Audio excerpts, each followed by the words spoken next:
Hey, let's try that again. My apologies, everyone, for the rather abrupt end to the broadcast.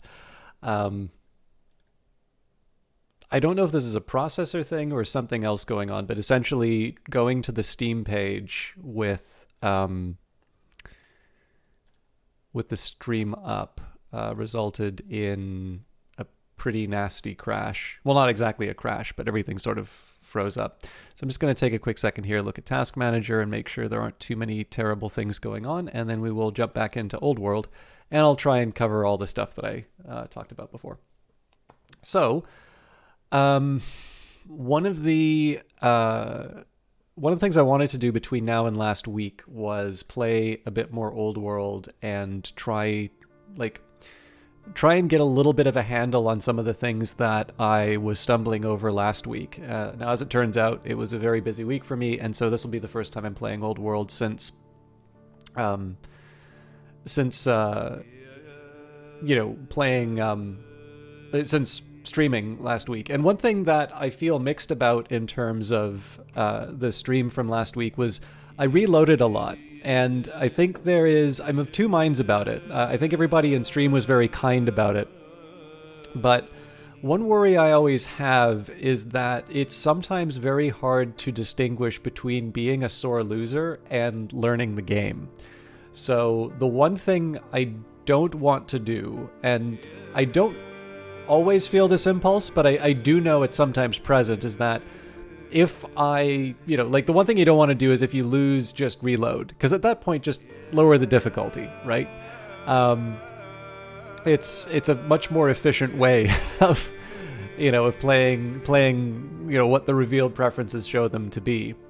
But it is also true that for, games of a certain complexity, it's actually really nice to be able to sort of save at certain milestones and be able to reload in order to, basically make it so that you're not having to learn the early stages all over again, so that you can get the variation to sort of gain a better understanding of what's going on. So, for instance, last week it seemed like if we moved military units too close to Rome, this would lead them to declare war on us, presumably because it thought that we were invading.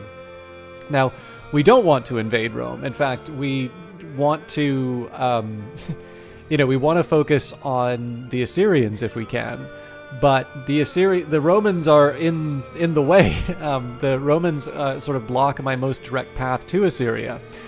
So that was sort of interesting. I definitely had a little bit to learn in terms of economy management in that. And one factor that I am sort of struggling with and I don't have an easy answer for is the fact that it feels like both between the conquest of Philip and this particular scenario, I'm running into a situation where it feels like the AI generates just like legions out of nowhere, and it just kind of, they overwhelm me, and that's the end of the war.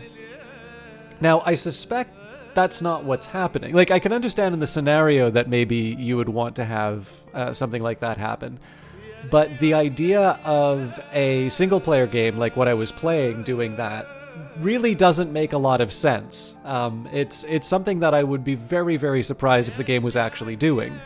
And so what I suspect might be happening here is there could be something about rush production that I don't follow.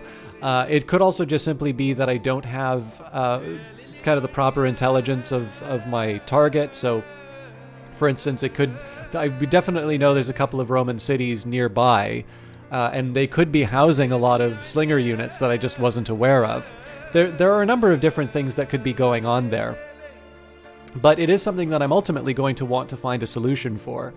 So the one caution that I have, and again, I'm probably saying this more so for myself, is that this might be a session where I still wind up doing some more sort of saving and reloading. And I suspect in this case, I need to just have a little bit of responsibility for myself to say, it's like, okay, so we're going to try this approach. We're going to see what happens. And, obviously I'm going to move forward if I have victories. Defeats, probably I'm going to wind up reloading. And I'm hoping that isn't too tedious for people. If I feel like it's kind of turning into a bit of a drag, we might try something different. But one thing I'm enjoying about this game is that there is a nice level of complexity to it. So I have to manage, in this case here, I'm facing the prospect of a war. I do need to maintain my economy, but I also need to get my orders up, particularly because I need to organize my orders in such a way that I can move around the Romans and still move on the Assyrians. Hey, Noxkayam, good to see you. But yeah, that's going to be it. And I just kind of wanted to be upfront about it because obviously, especially if people are watching on YouTube, it's one of these cases where you might sort of lock yourself in for a few hours of gameplay, and then sort of turn around and then find out it's like, oh, okay, so this guy just doesn't want to lose. He's just going to reload every time he gets defeated. And, like, again, I'm probably more worried about this than other people, but I wanted to, at least as far as I could, be upfront about the fact that that may be how the next few turns work out. And this is just an opportunity for me to try and gain a better understanding in terms of where, like, the earlier stages are sort of locked in, but at least, kind of understand where I went wrong and see, when I'm in a situation like this, what are some of the options that I can follow to kind of work my way out of this difficulty. And I mean, if it feels hopeless, it's hopeless. Babylon sort of falls into a footnote of history, and we try again. I also should mention off the top, I think that might have been lost in the other video. I am playing a key that was given to me by Hooded Horse for the Steam release of the game, which came along with Heroes of the Aegean and a chance to broadcast that a little early. So obviously, very big thank you to Hooded Horse, but also thank you to Mohawk, because there was an earlier key that I'd gotten for slightly different purposes, but it's maybe worth mentioning. Mohawk is definitely a developer I'm very fond of. Both they've got, at least, I mean, so obviously I cannot know the souls of everyone at Mohawk, but if you've had a chance to visit their Twitch channel, if you've had a chance to, listen to the interviews with Soren Layla Johnson, if you've had a chance to read their blogs, there's a lot of people there, and a lot of them are, very thoughtful and very interesting, on top of, making some really good games. So I definitely want to talk up the developer. And, I've talked quite a bit about how Hooded Horse as a new publisher, but really seems to have a very strong set of releases which are coming up, Terra Invicta being one that seemed to get a lot of people's attention. So one thing I didn't do for myself, though, was I did not get myself some tea. So I'm going to open this save file, and I will be back in less than a minute, because I'm just going to put the kettle on and get everything prepared.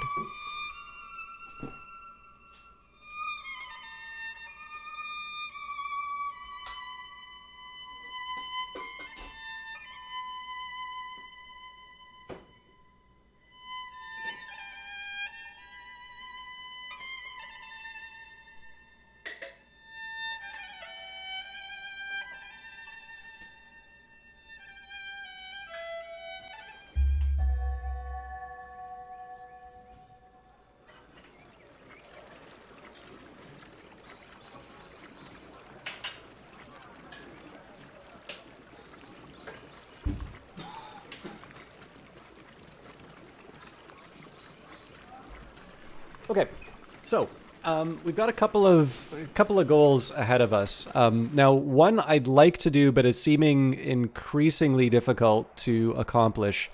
I would love to be able to take Aser and complete Kashaya's legacy. The likelihood of doing that within 13 turns is pretty slim. If I recall correctly, we also... Wait, are we at war with the Romans? We can't be at war with the Romans.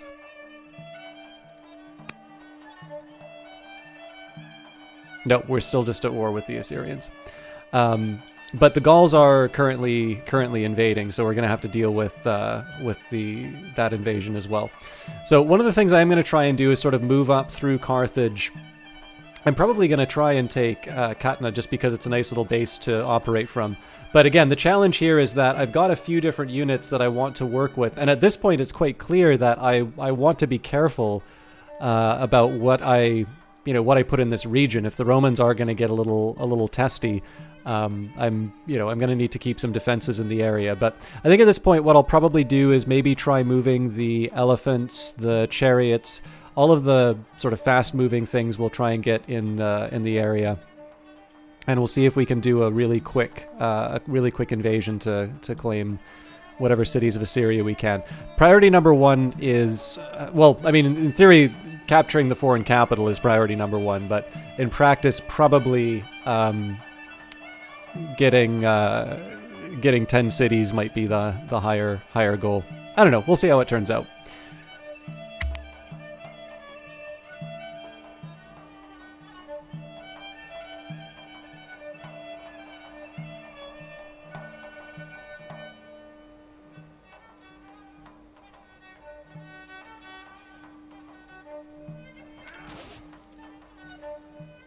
Oligarch Inishu of Babylon has died. Oligarch Eshuna is now the head of the Chaldean family, and Lutpri has converted to Judaism. So let's just get a quick view here in terms of our relationships. So the Kassites we could be in a better relationship with them.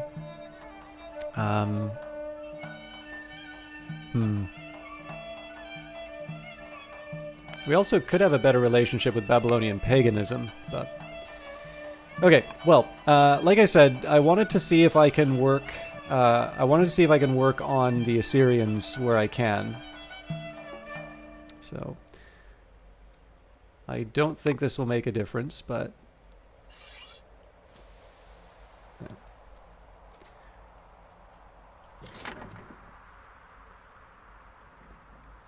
That's quite a number of them.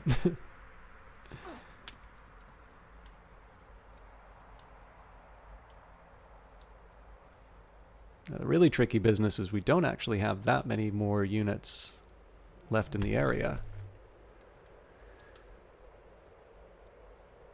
Okay, so let's try and get some workers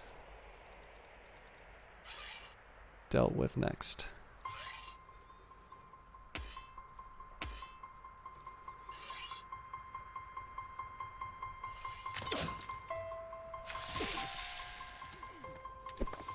Probably should have done that the other way around now that I think of it. So start with the militia and then mop them up with the archers, because that just gives more experience for the unit that I want to carry the day. We can afford the upgrade, but maybe let's try and move this unit. Nope, that'll move them. Oh no, that'll still work. So we did spend some wood for that, but... Okay, so now we're at the question of what do we do with our... Oh god, there's so much. Okay, this is something that will be settled on T. Back in a second.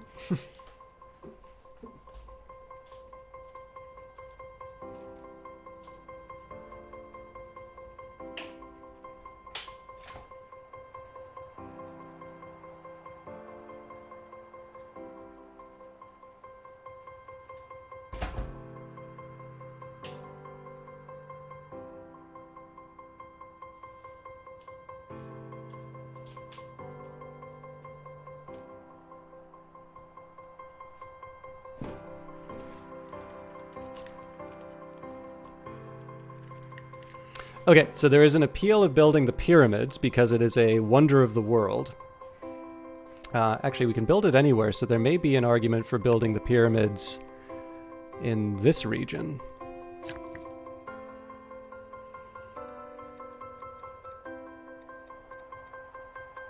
It's lying to me.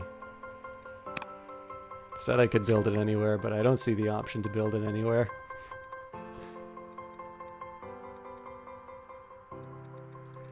Okay, well, so much for that. But yeah, so building the pyramids... Oh, arid or sand. Okay, so there's no way that's gonna happen there. Jan B21, thank you very much for the follow. So sorry, I forgot to set my timer for my tea. So one of the things that I can try and do here in terms of pursuing the pyramids is just the idea of improving my score. So right now we're sort of ahead of everybody. We're 20 of 60. I believe the way that it works, there's a certain... Actually, I bet the in-game help screen's going to tell us on for this. So basically, it's like double. Once you get past the halfway point, I think if you have twice as many points as your opponents, you win. So we're currently at 20, so in principle, if we could get up to 34, we would win. Victory from acquiring twice as many victory points as any other nation, must also have at least half of the target victory points, only possible for human players. Cool. So, we are actually in... If we play our cards right, we are arguably in a very good... we have a very good chance of achieving this. And part of that, I believe, comes from... So we've got 10 developing city... we've got 10 points from developing cities, so those are worth 2 points each. So as those developing cities move up to strong cities, so that's another 5 points, and then those the weak cities moving up to developing is 8. So we've basically, through sheer cultural development, we have a somewhat reasonable expectation of moving up to 28 on its own. Building the pyramids would take us up to 30, and at that point the last step is just to close, like, that gets us to that threshold that we need to be able to achieve the that hits us at the halfway threshold, and then the remaining step is to sort of seal the deal and get the remaining amount. Again, Greece, Carthage, Assyria, they're not all going to stand still. So we'll see the number kind of move up by a bit. But again, it's not a bad position to be in. On the other hand, though, I am currently losing food. So we'll buy a little bit we'll buy just enough for the turn. So one really good use of my worker here would be to build the farm rather than build the pyramids. It also gets me a little bit closer. So one thing I think I want to try and do... Okay, so the camp is helpful, not for food, but it does give me the...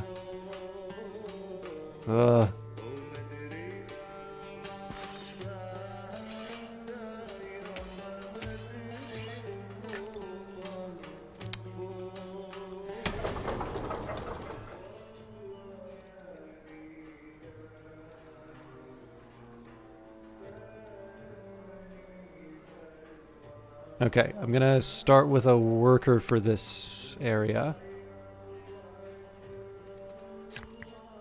Okay, yeah, so I've got 2 workers to work with. I'm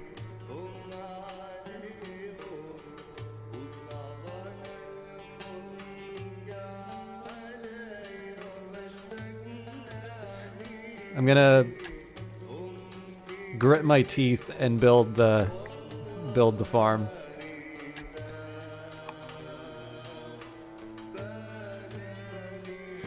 Okay, and then we will move the swordsman closer to the real fight. I'm probably gonna need to move this chariot back for healing, but if we can even just get a start on the Assyrians, so much the better. Of course, they may also be working on the Carthaginians, so.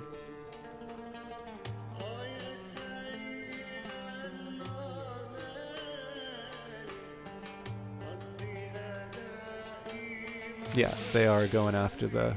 Oh, nope. That was a really bad hit on us, actually. Yeah, we're dead. Good God.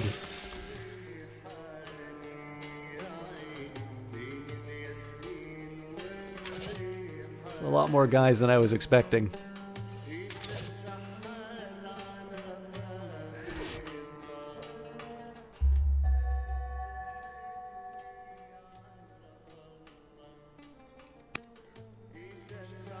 Okay, I'm not gonna make this a habit. We'll just say it was a very slow start for the stream today. This is a great example of one of the saves I don't want to do, because essentially this is me taking a military defeat that's based off of me making my best, making a judgment call based on the best information that I had. So there's nothing that could have told me that there was a bunch of archers there but I do keep falling for the same trick over and over again. So I just have a slightly different approach that I'm going to take this time around. We're going to focus a little bit more on the economy. But it also means that almost certainly we're not capturing that capital. Like, unless I can pull some kind of a miracle, moving around Rome and getting through so many Assyrian units, I just don't see that working.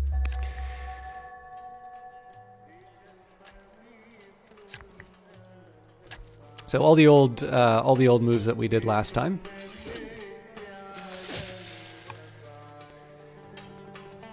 And then I think, as I said, at this point I want to maybe start prioritizing workers a little bit more.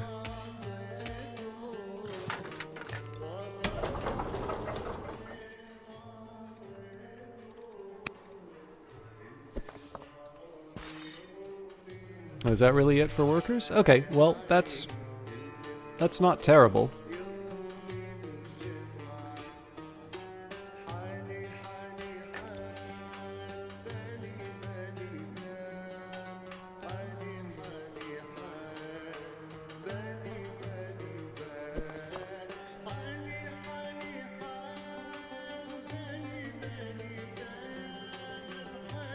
So again, these are sort of the same moves as before. There's a couple changes that I've made as far as intelligence.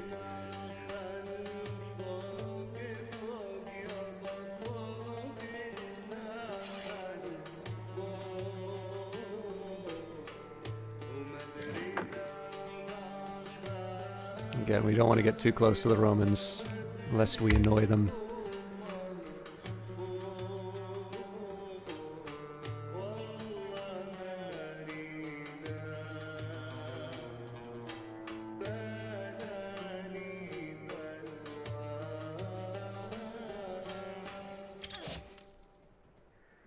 So this is a great position against my archers here. In fact, we might lose them. Okay, no, we didn't lose them. Good. Gauls have converted to Zoroastrianism. Their opinion of you has gone from upset to angry. Etu of Anat has died, and Kashtalash has converted to Babylonian paganism.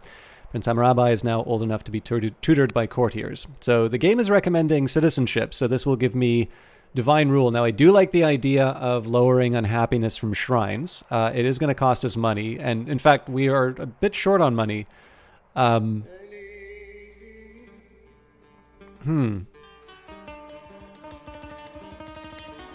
I think I'm still going to go for divine rule if I go for this. Now, sovereignty takes a shorter period of time, and that does give me my last law that I need. So we could choose tyranny, which will reduce our civics in exchange for... we'll get a lot of money for military units and training, and constitution will allow us to do decrees in the capital. It'll give us additional money for specialists, lower... you know what? No, we'd probably want constitution. So what I'm going to just check here. So one thing I can do is redraw. So free byreme, portcullis, cartography, coinage, and battle line. The maceman might be a useful unit from battle line. But I think getting the extra law in order to be able to... getting the law to be able to get the law that will enable the construction of my specialized units is a pretty tough one to pass up. So I just want to take a look here. So it's recommending, the game is recommending citizenship. So I would get the Free Court Minister card in the deck, and that would potentially unlock stirrups. So cavalry would be very helpful with my mobility problems. We don't have portcullis, so we don't get architecture, but we would get scholarship, which would allow us to build a library. In contrast, catching up on sovereignty would give us eventually a civics boost. Now that would be helpful for adopting the law, and then that would give us machinery, which would finally give us an onager, which is a pretty darn good option. Also, this is a swordsman. What's the unit I've been calling a swordsman? warrior. Okay. I am inclined to go for sovereignty just because not only does it give me access to machinery, but it will eventually give me access to my specialist unit. And we get it faster. Again, we want to invest in the... We want to invest in the next generation. Okay. Now this is gonna hurt my... This is definitely gonna hurt my militia, but we want to deal with the barbarians as early as we can.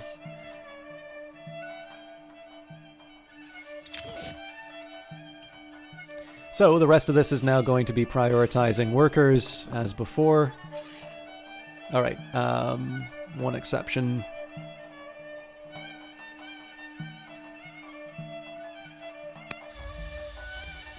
Definitely need to heal up.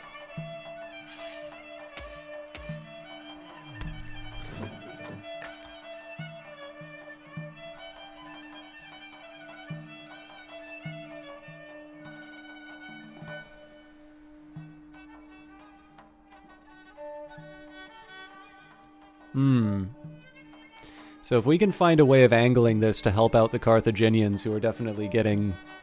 You know, they're definitely having a tough time with the Assyrians. This can work in our advantage. But we've also seen that they are perfectly capable of cleaning our clocks if we get lazy. So now a farmer is kind of tempting here because of my shortfall on food.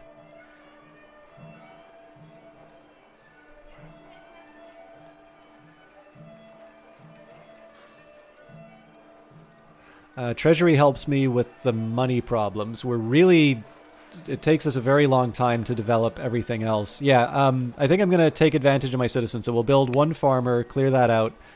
Then we'll go to the stonecutters. Now, Borsippa. Who owns Borsippa? That is a Kassite, so this is actually a better city for things like archers. And I do actually... So one thing that I've underinvested in is like barracks and other training-oriented cities. Oh... I don't think I can bring myself to...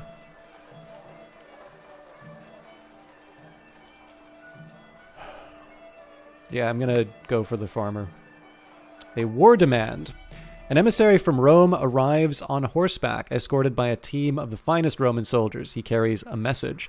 Queen Camilla, the ambitious of Rome, is willing to avoid conflict, but only if we send tribute. Wow.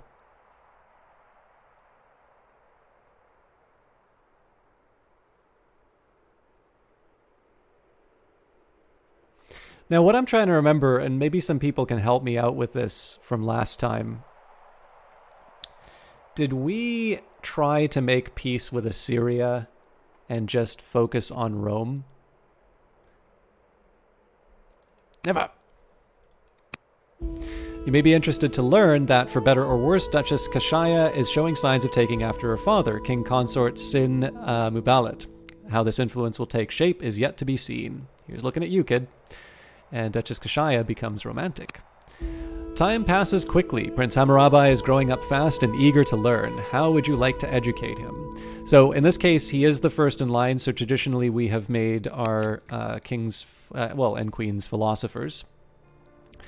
Now, I'm short on orders, but at this point I want to try and...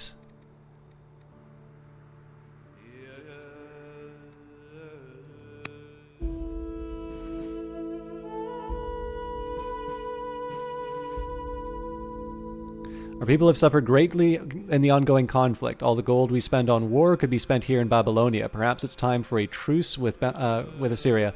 I don't think I'm in a position where I can claim... so I'd love to claim tribute, but in this case they are a stronger power. So I think let's just do no hard feelings. Let's call it off and see if we can get away with that. In the meantime, let's get some lavender for my families. in fact. Can we send some to the Amorites already? No.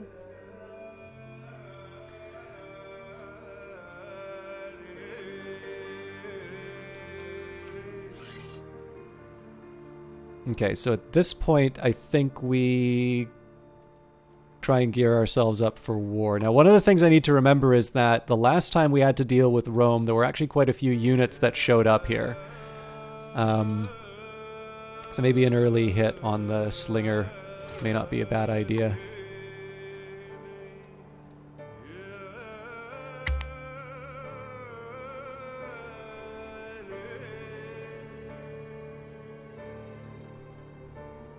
The one other thing that I'll potentially try if this kind of goes pear-shaped, which it very likely will, we might try turning around and... yeah.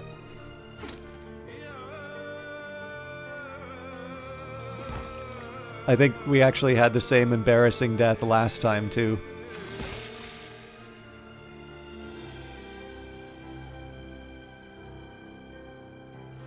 Okay, actually... So I was wondering why the war with the Assyrians hadn't stopped. So if I can send a diplomatic offer to end that and then sort of declare a quote-unquote surprise war on the Romans, surely that's the better option.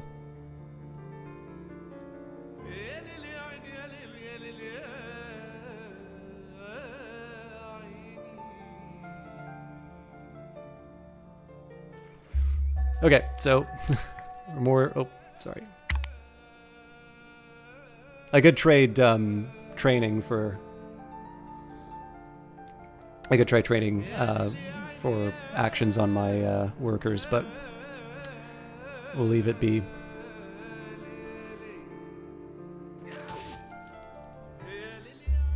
Oligarch Inishu of Babylon has died. Oligarch Shuma of Ashuna is now head of the Chaldean family, and Lutpri has converted to Judaism. Okay, so same story as before. We'll build camps. One change, and this is going to limit what I can do, but let's go for a truce with the Assyrians. Again, we'll say call it off. It's tempting to try, to go for more because I've been reloading already, but I don't want to get silly.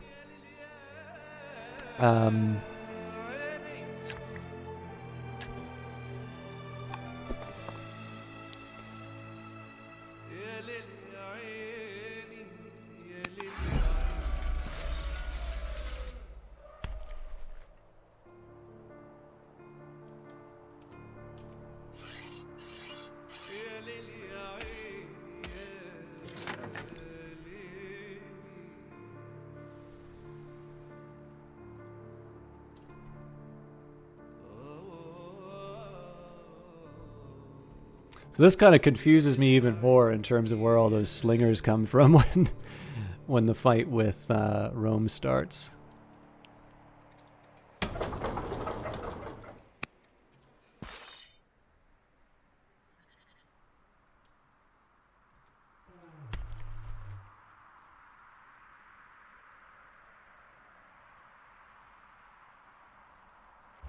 That doesn't make sense. We're moving back the one.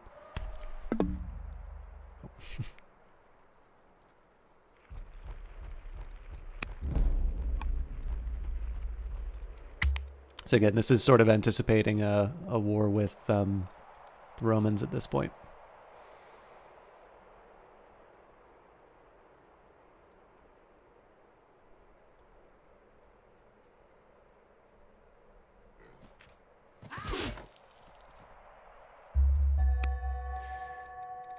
Well, I get the free Byreme here. That's actually kind of inconvenient for me, if I'm completely honest, just because it holds me back from the tech I really wanted to work on. Oh! Wrath of the Kassites. The Kassite family cannot contain its rage. They assemble in court to insist that, in the name of Judaism, the nation declare war on Greece for its unnatural Zoroastrian beliefs. We will not abide such a repugnant, unnatural faith. So we've been chosen and we will fight, or in this case, I think So I'm on pretty good terms. Actually, I'm in worse terms with the Kassites than others, but in this case, your grievances do not justify bloodshed. Guards in the capital are on high alert. It seems that Iltani of Borsippa has escaped from prison with the help of a dedicated group of followers. According to the jailer, the plot to free Iltani of Borsippa was quite elaborate and involved months of planning. What shall we do about this? So you can allow her to flee to parts unknown, hunt her down with your last breath, execute a random prisoner. Wow.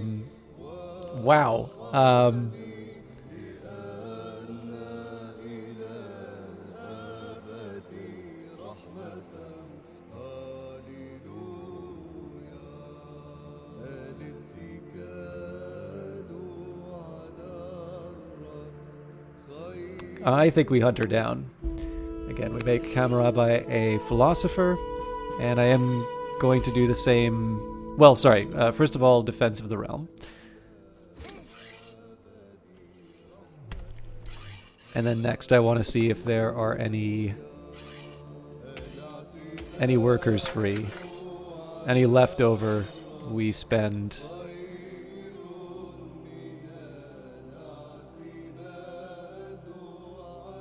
All right, well, that answers... Oh, my God!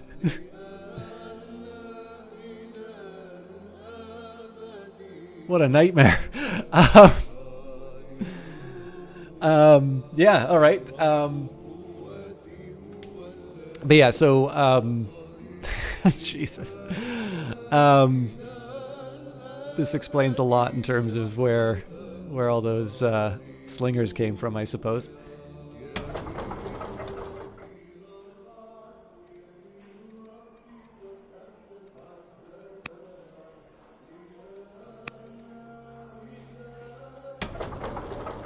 Now again, Borsippa was working on the slingers, so there's a small argument here to keep going down the military path.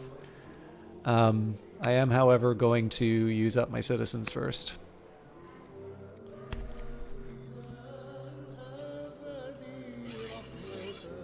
And once more, just cycle through everything to make sure that I don't have warriors that are being untouched.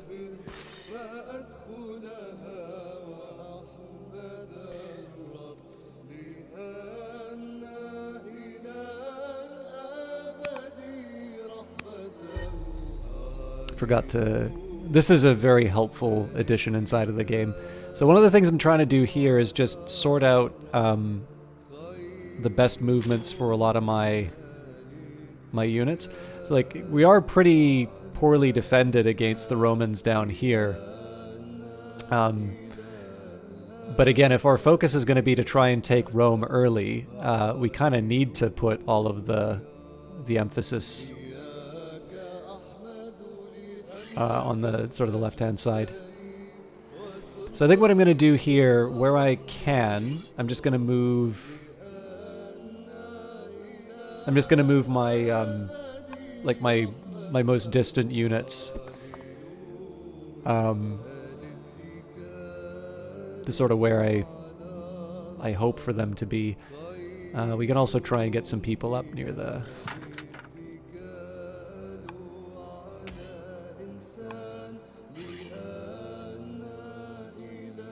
I wonder if they're really going to tolerate me moving so close to the front.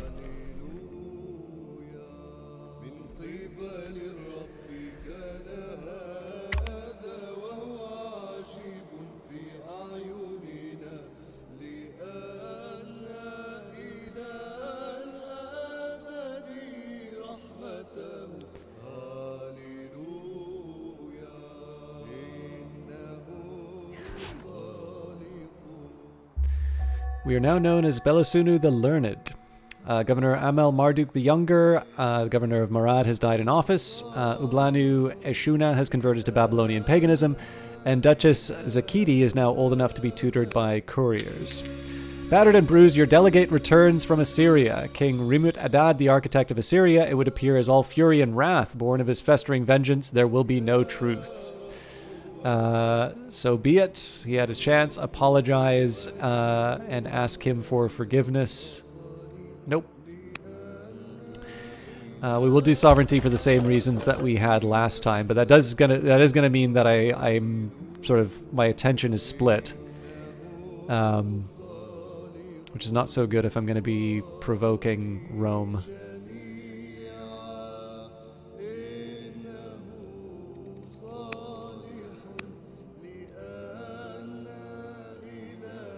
Okay, we're out of tutors for my kid. All right. As usual, let's see if we can find some things for my...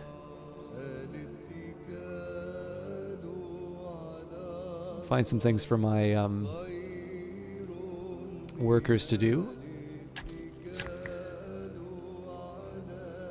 Lumber's always good. Yeah, this is definitely going to be focused on...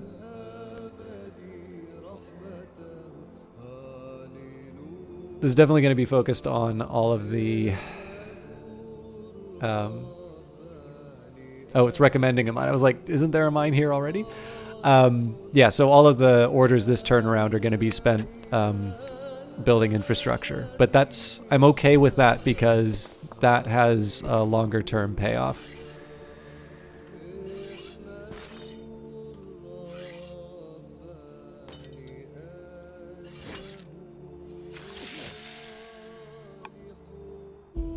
Time passes quickly. Duchess Zakiti is growing up fast and eager to learn. How would you like to educate Zakiti? So I'm trying to decide whether I would like to go for tactics for the military bonus or commerce for funding. Both are something that I kind of need right now. I think we'll try commerce. Now, this worker had been dedicated towards mines for a while, but that's come at the expense of ignoring Opus, which is sort of their main base. I think what I'm going to do is I'm slowly going to move towards Opus, but I'm going to be building mines all the way. Oh, hang on. Okay. So that was clever up to the point that I tried to build that in something that wasn't my territory. There's a mine here, but there isn't a mine here.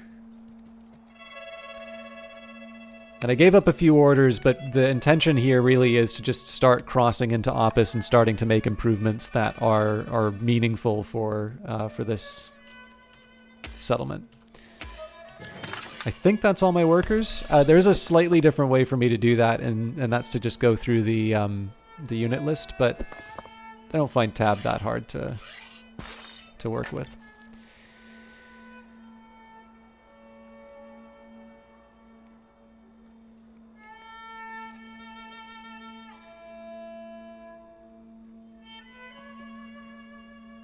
This is probably the best I'm going to get for intel on the Roman positions right now. Might move back here once we make our move, but... ship units like the Byreme, Trireme, and Dromon can anchor to enable land units to move over water tiles. Without the help of an anchored ship, land units can only move through water tiles within their nation's territory. Anchoring comes at the cost of 1 order and puts the ship on cooldown. Land units may move over water within the movement range of the anchored ship, starting on the turn after the ship in question has anchored. The anchored status of a ship persists until it is moved. Anchor a ship by pressing the anchor button in its action panel on the left-hand side of the screen while the ship unit is selected. I will anchor ship units to move my armies across open water. Okay, so it would have been convenient if I wound up in the Aegean. I am currently in Roman territory, which is a little inconvenient, but I think I'm just gonna skip this one. Okay, so we built the Trapper in Babylon. We've got 2 citizens to work with. My preference, of course, would be to build the Akkadian or Cimmerian archer, but we need the stronghold in the Citadel for that. So the question would be, do I want to build more military units? Spearmen would be helpful. Actually, I guess probably the Axeman is still most helpful here because the Romans were mostly against archers. Yeah, I suppose that's a decent question. Yeah, so the Axeman counts as anti-polearm. But I can continue to sort of double down on some of my advantages. Woodcutter in particular, that's going to help me with my archers. The farmer, well, I guess the farmer doesn't have the immediate benefit other than the fact that I'm short on short on wood. So an axeman's going to take me 6 years. Well, you know what? I am still going to build the axeman. But we are going to go for a woodcutter, and I think I am going to build a miner as well. And that's just because this is a Chaldean city, so...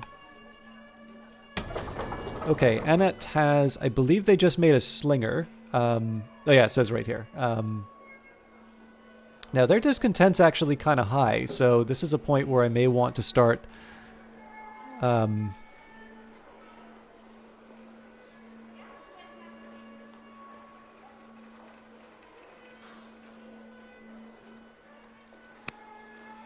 Right, we don't need the oranges yet. I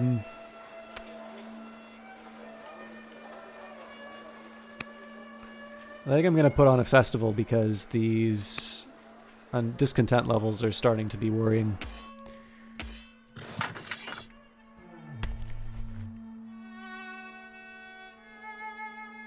So, one reasonable question would be like, how quickly can I just swarm Rome before they get all these units in to really mess with me?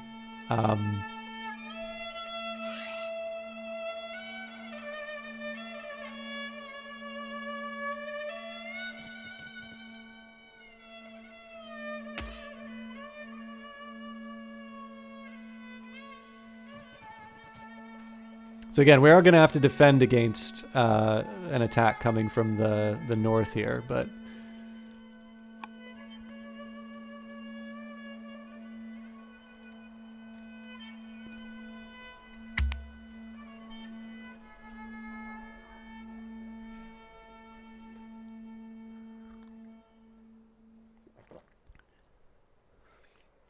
I think it's fair to say, though, that the attempt to take over Rome is that's not gonna end well.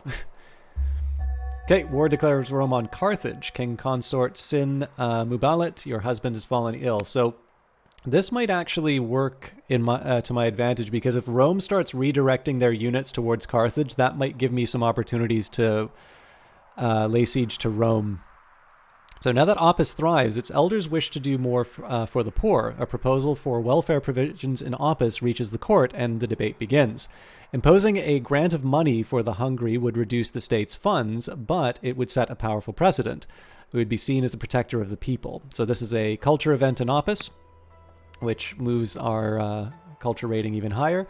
And this does have a Wikipedia entry, so we are going to bring that up. Oop. On the screen. Cura Annone, the care of Annonia, was the term used in ancient Rome in honor of the goddess Annonia to describe the import and distribution of grain to the residents of the cities of Rome and, after its foundation, Constantinople. The city of Rome imported all the grain consumed by its population, estimated to number 1 million by the 2nd century AD. An important part of this grain, was the grain dole or corn dole, a government program which gave out free or subsidized grain and later, bread to about 20,000 of Rome's adult male citizens. The corn dole was originally an emergency measure to help feed a growing number of indebted and dispossessed citizen farmers. By the end of the Republic, it had become a permanent institution. A regular and predictable supply of grain and the grain dole were part of the Roman leadership's strategy of maintaining civil obedience among a potentially restive urban population by providing them with what the poet Juvenal sarcastically called bread and circuses. In 22 AD, the Emperor Tiberius said that the Curia Annone, if neglected, would be the utter ruin of the state. The most important sources of bread grain, mostly durum wheat, were Roman Egypt, North Africa, 21st century Libya, Tunisia, Algeria, and Morocco, and Sicily. The logistics of moving the grain by sea to Rome required many hundreds of ships, some very large, and an extensive system for collecting the grain and distributing it inside Rome itself. Some form of Curia Annone may have persisted as late as the 6th century for Rome, but with far less grain was shipped compared to earlier periods. In Constantinople, a reduced form of it lasted as late as the 7th century. The population of the city of Rome declined precipitously during the last years of the Western Roman Empire. Thereafter, no city in Europe would assemble the transportation network required to feed 1 million inhabitants until the 19th century. Obviously, there's more here, but I figured we'll go to the top level there. So we could establish the grain dole, which will decrease unhappiness, but it will cost us some money. We could use the money to influence the nobility. It will lower my legitimacy, though, and buy food to distribute to the hungry, and it will just outright lower the discontent. But no, I think we'll establish the grain dole. As the war with Assyria stretches on, everything and everyone is affected by the fighting. Prince Hammurabi approaches you after a long day of intense studies. He argues that his current studies are a waste of time and begs to learn tactics instead, to learn how to fight against the Assyrian threat. So we need strong generals in the days ahead, or he will stay where he's told. Sure, we'll go for a tactician. Traitor in the temple. After so long on the run, Itani of Borsippa is almost out of your reach, but not quite. An intercepted message tells you that she is planning on fleeing to the Roman court. Once there, she will be beyond your grasp.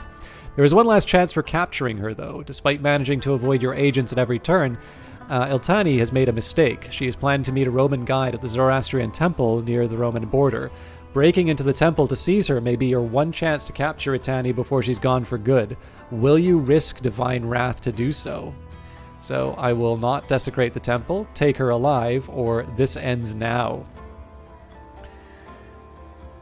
Take her alive.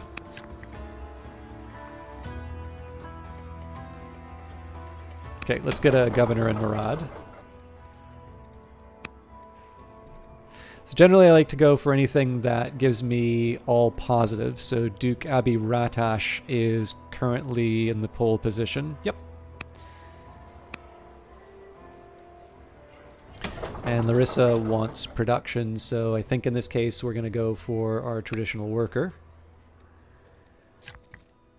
Alright, so I definitely want to get those pyramids built. Ah, but we don't have the civics. Alright, well, shame on the game for recommending that. Granary costs wood. But it does make my farms more productive. Alternatively, I can finally invest... Oh, nope, the garrison... Well... Okay, I actually have two ideas. So I will build the garrison, but I'm actually going to build the range first, because at the very least I can start leveling up some of my... my cities for military matters.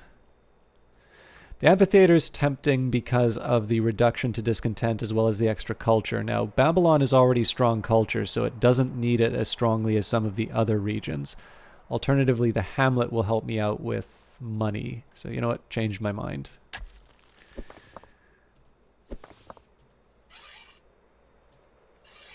As always, we're going to focus on...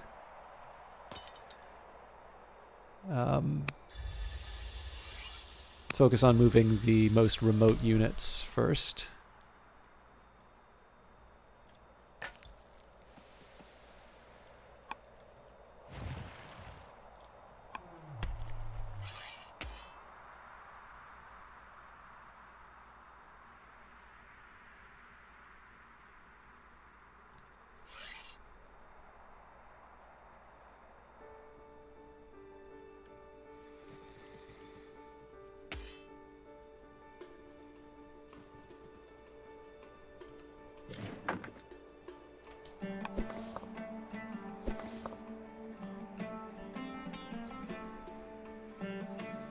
So this is actually to take advantage of the walls. So there is one thing that I want to be doing is in any city that I've built walls, I actually want to have a ranged unit of the same family. So this one isn't quite as important to have upgrade to an archer. This one, there's a little bit more of an argument for upgrading it when the time comes. But again, I still have opportunities to sort of move people into place, so I want to take those first. Looks like we can get a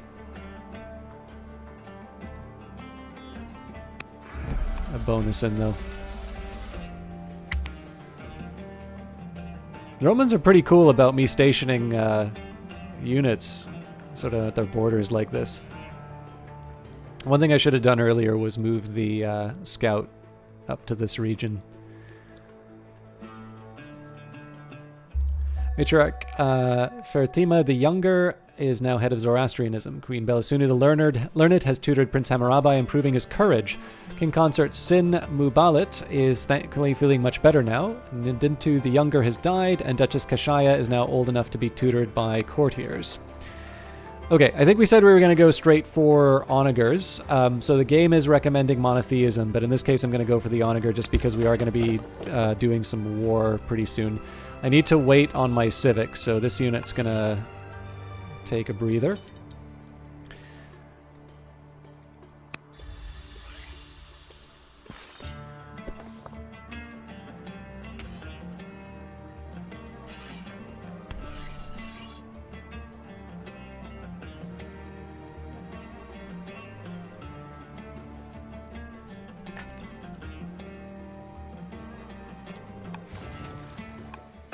In an act of solidarity, the citizens of Murad are volunteering in droves. They wish to show their local pride. We can command them to work or to fight.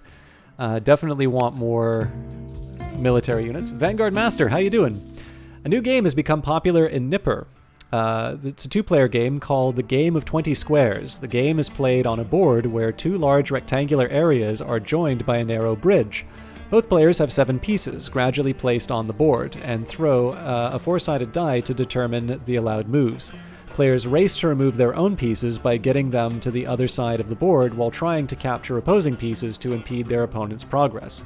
What should we do with this undeniably fun invention? Encourage it to become a pastime in Nipper, or it's a game fit for the aristocracy. We will definitely try and improve matters in Nipper. Okay, so we do want a philosopher in the court. So Duchess Kashaya is now going to study philosophy instead. Let's continue to tutor Hammurabi because he is the next. He is going to be the chosen ruler. Now, this is going to be one of these questionable choices, but we're going for it.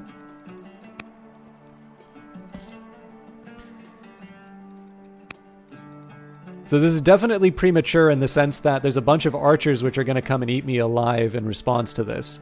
But it is an opportunity for me to sort of put the screws to Rome.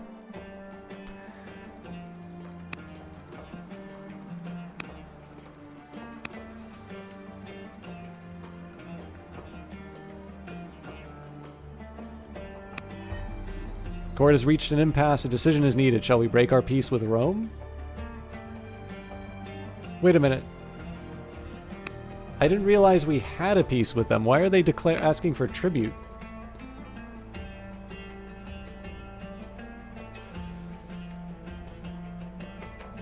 Alright, I'm really confused by that if they're turning around and asking for tribute from me.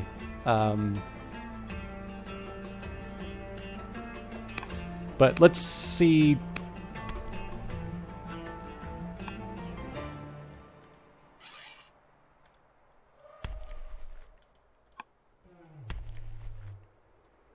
Wait, why can't I move this unit into...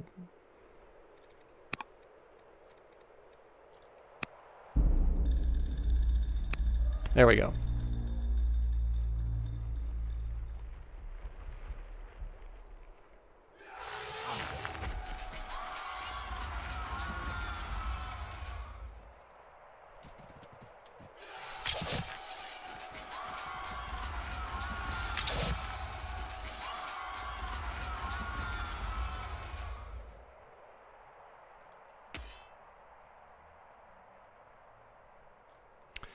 I think in this case, I'm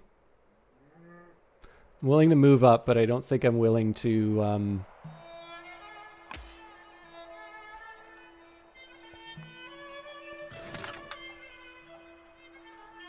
yeah, we'll see how this goes.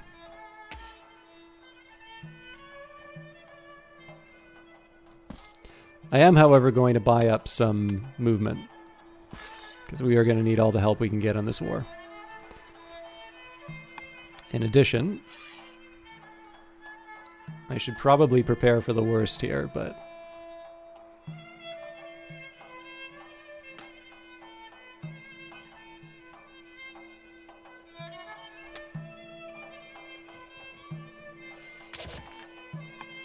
the key on this is going to be about resisting the urge to move people out. I have a really bad habit of leaving my defenses, but again, the priority here is Rome, and ideally Rome within 8 turns. Good, it's been a while. Hope you've been doing well too. Very busy lately, and I feel like I'm really screwing up Old World over the last couple of streams. But in this case, I kind of accepted that I was just going to experiment a bit and see where it all went.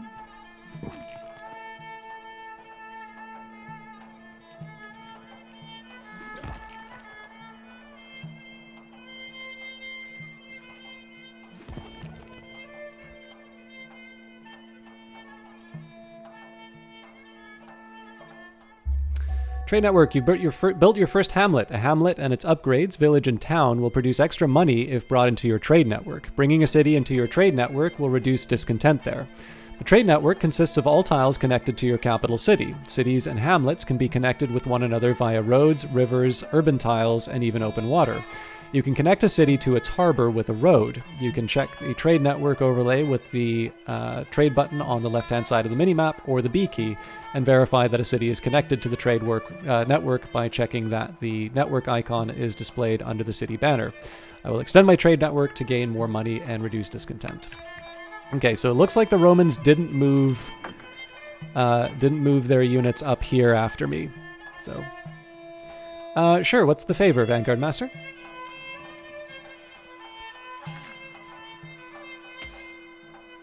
Asking never hurts. Obviously, I can't guarantee delivery until I know the nature of the favor.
So, I believe if I charge the elephants into this slinger, it will, it'll cause them to sort of retreat, and that'll actually kill an order. So I'm gonna try that.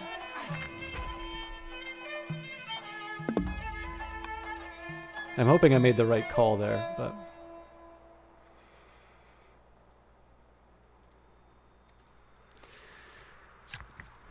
Okay, and I still have stuff to do. Exactly. Well, you recently started developing a video game, and today you launched a Kickstarter to help fund the rest of the development. Would it be okay if you post the Kickstarter link in chat? Absolutely. And if you'd like, I'd be happy to take a minute and like go over the Kickstarter on the stream if you'd like. I realize that it's different from the the game I'm currently playing, but I think it would be wonderful to show some support to someone inside the community who's making a game. I appreciate you asking, but yeah, this is absolutely the sort of thing that I would like to support. So please, by all means, send the link, and we'll take a look. Okay, so now I got to warn you. The last time a video started playing on the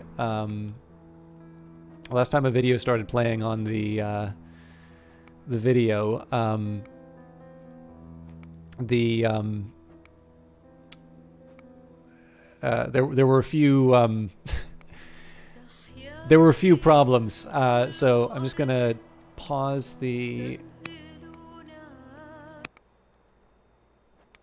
No, actually, yeah, no, we'll still do that, but okay. I am gonna have to turn the volume to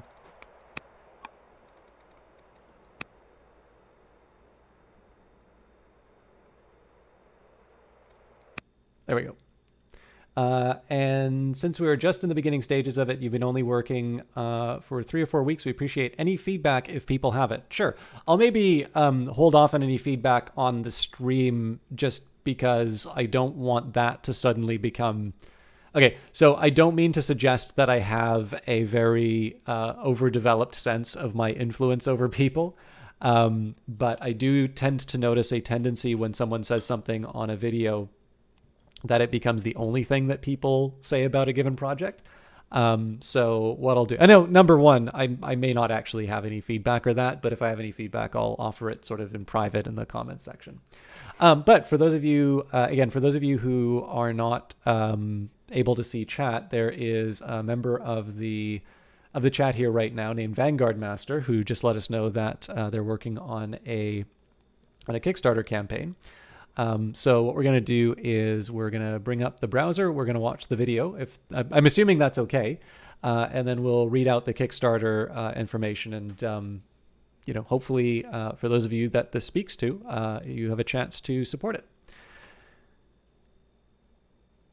Awesome. Yeah. All right. So let's load this up. This is Kingdoms and Heroes, a vast fantasy open world RPG survival game, which has just gone live on Kickstarter.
All right. I do apologize for everyone who... So I am going to encourage you to check out this site on your own because you probably heard some crackles a little bit earlier in the start of that.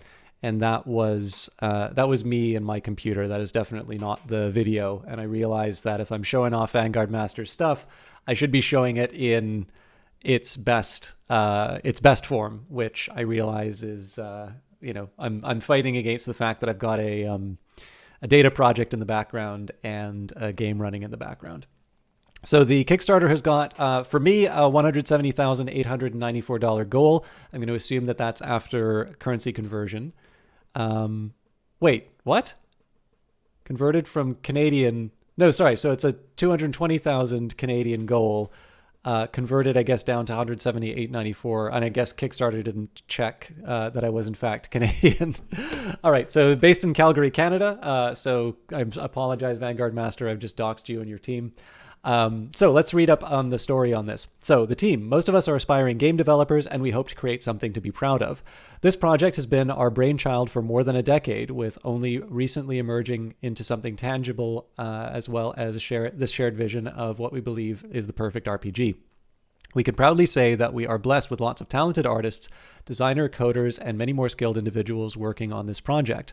Below are some Q&A style interviews and a bit of ourselves and what we do thanks to your support. There's the human concept art.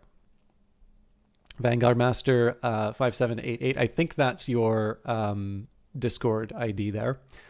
What is your coding and modding experience? I've worked on a mod for Bannerlord called Mount and Warcraft Reborn. What do you do here currently? I am co-owner with Xeno. This is my first company and incidentally my first project of this type. I'm currently working on the map design and the graphic arts. What would you like to work on in the future? Anything needed for the team to progress as smoothly as possible during development? What can you tell me about the map used for the demo? The demo map is much smaller, has a much smaller surface area and a much smaller scale, but the main map will be enormous. Why use a smaller map for the demo? Originally, I started working on the main map file with the intention of doing the whole thing in one go, starting off with the area that we were going to use for the demo. That ended up being too big of a bite to chew, though, so I had to break it down into manageable chunks. Can you elaborate on the map design and the work that you were doing? There is the macro aspect of it, making sure that the landscape looks correct and the land masses and the continents are in the right place and the mountains look realistic. Then the detail work, adding assets to the maps, rocks, trees, and other objects in the world to make it feel alive and lived in. What environments will be in the game? Mountains, swampy marshlands, hills, forests, and frozen wastes. It will also help showcase the work that the rest of the team has been doing in regard to the AI and resource gathering, amongst other things. The building system and the buildings themselves, which will be craftable in a system similar to Rust, Ark, and Conan Exiles. What will the map feel like through a player's perspective? There will be some different atmospheres depending on where you decide to explore. For example, if you go north to the lands we have designated for the demons, you will get the ambience of fire and brimstone. In contrast, if you visit the frozen wastes, you will feel the cold. This is the type of feeling that I can evoke in players as they visit the different locations. Can you explain the game in a nutshell? In an open-world survival-style RPG where the player gets to create a unique story every time, while the player can achieve great heights with hard work and dedication, they are not some chosen one for whom the stars and planets line up to ensure that they are always successful. Sounds like my old world playthrough. What sets our game apart from the other RPGs out there? What sets us apart from other RPGs out there is that we as creators have played RPGs for years. We've seen what we like and what we don't. While we've liked a lot of the games that we've played, we feel that they've all been missing something. So one thing we're aiming to do is to incorporate all the features we feel are missing from those other games and combine them in order to give the player as much freedom to do as they want. Question: what is your favorite thing to do as a future player? I absolutely love magic. I have yet to find a game that has a comprehensive, fun to use, and satisfying magic and casting mechanic and animation. If I have to choose one thing that I'm looking forward to most, it is going around as a mage, casting cool and destructive spells, and getting that satisfying feeling of power as I blow up my enemies. There's the human armor asset. Zanasin7277. Actually, sorry, one thing I'm going to do is just take a look at the length, because it looks like there's quite a bit here. Yeah, maybe I should have read ahead of time before I started reading the whole thing, because I have a feeling that probably people are going to want to see, probably are going to be able to see it. It is lengthy. Okay, cool. Is there a section that so I apologize because I want to give this a proper read, but I don't think I'm going to be able to dedicate the stream time to all of it. Is there a section that you think that I should read that like you would 100% wish that everyone who visits this page gets to see like right away? Because I'm happy to skip to that and read it. And I apologize. I at least wanted to make sure that your stuff was going to say, yeah, I want to go. I don't want to take up too much of your time with my stuff. No, that's fine. I definitely want to show some support. There's actually a link that I'm going to give you as a recommendation. I may break I think just an overview of the art pictures and the video that you showed. Okay. Are there any more? Like this is definitely more sort of in-game which I suspect is probably what you're looking to show. So we've got work in progress, crafting, and inventory. There's definitely descriptions in terms of the game.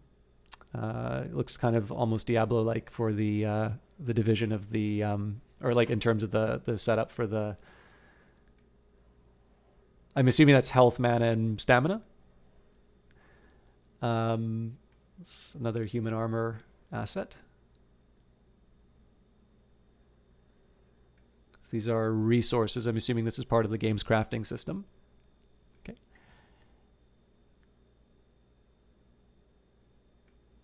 Big Mountain Orc, who I believe that is the character we saw running around in the trailer and in these videos above. Cool.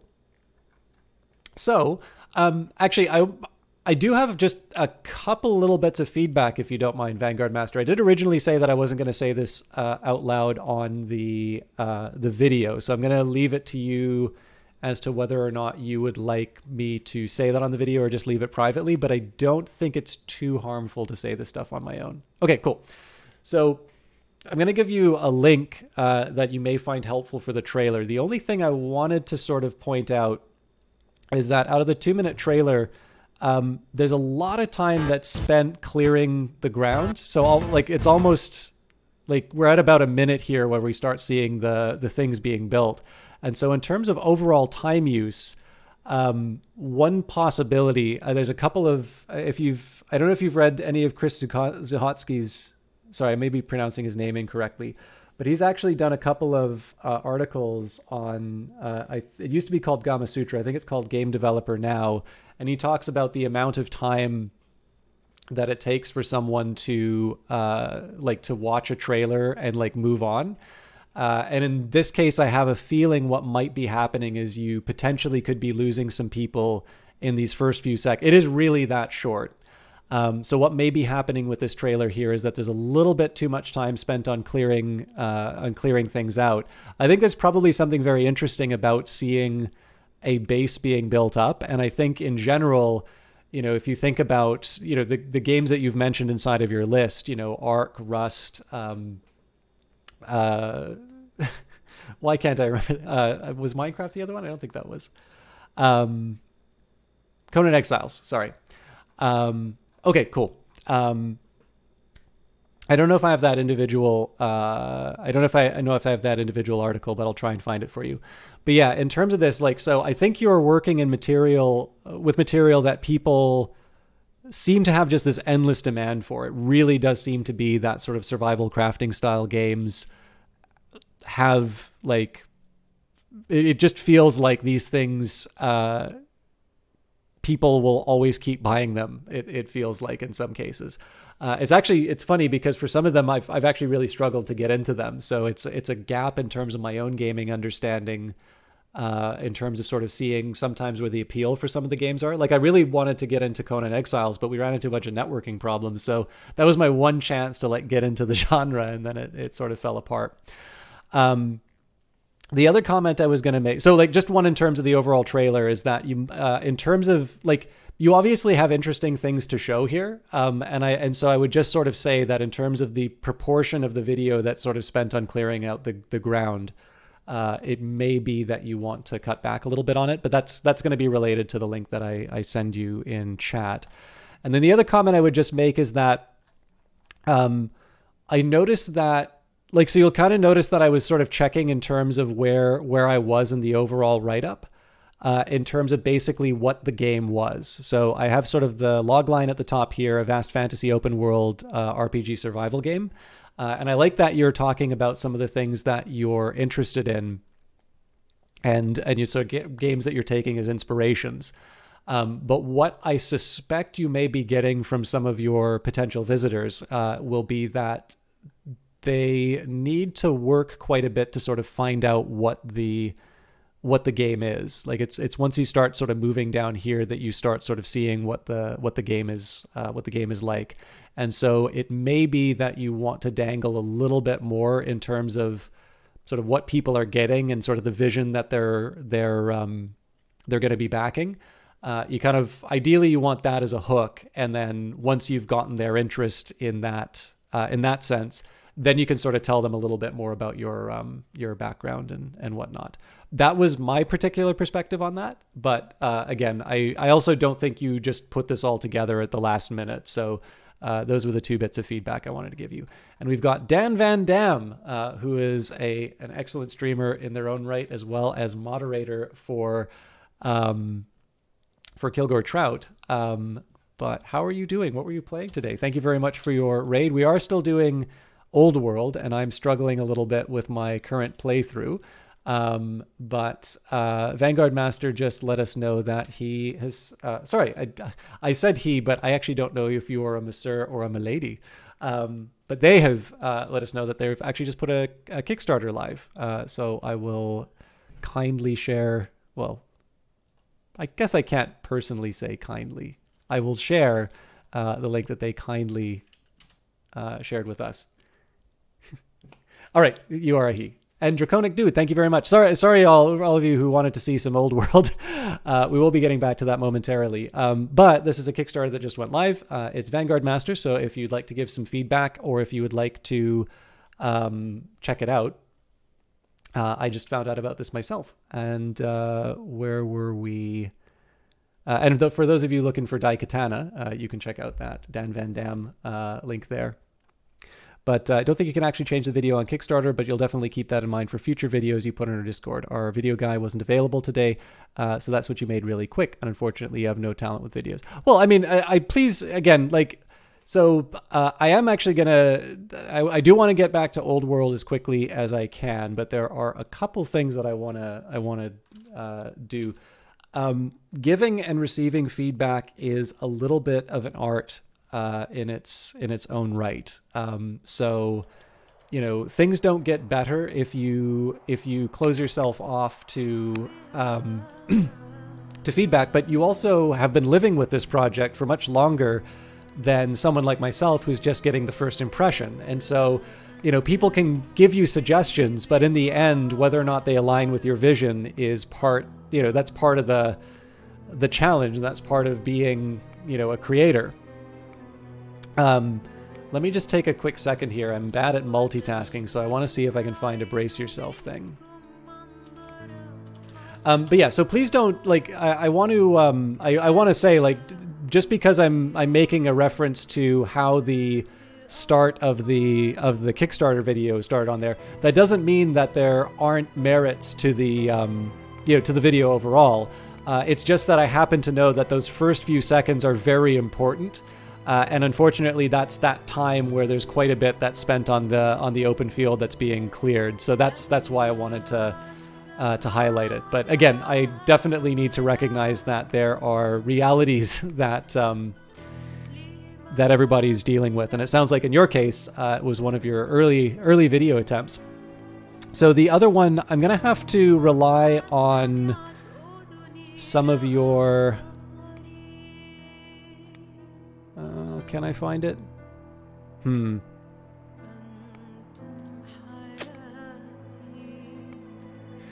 So I think you're going to have to search for these, but Brace Yourself Games had some series. So the Clark Tank is wonderful. Unfortunately, Ryan Clark is not doing them anymore, but it was a kind of an analysis of the indie games, games industry in general.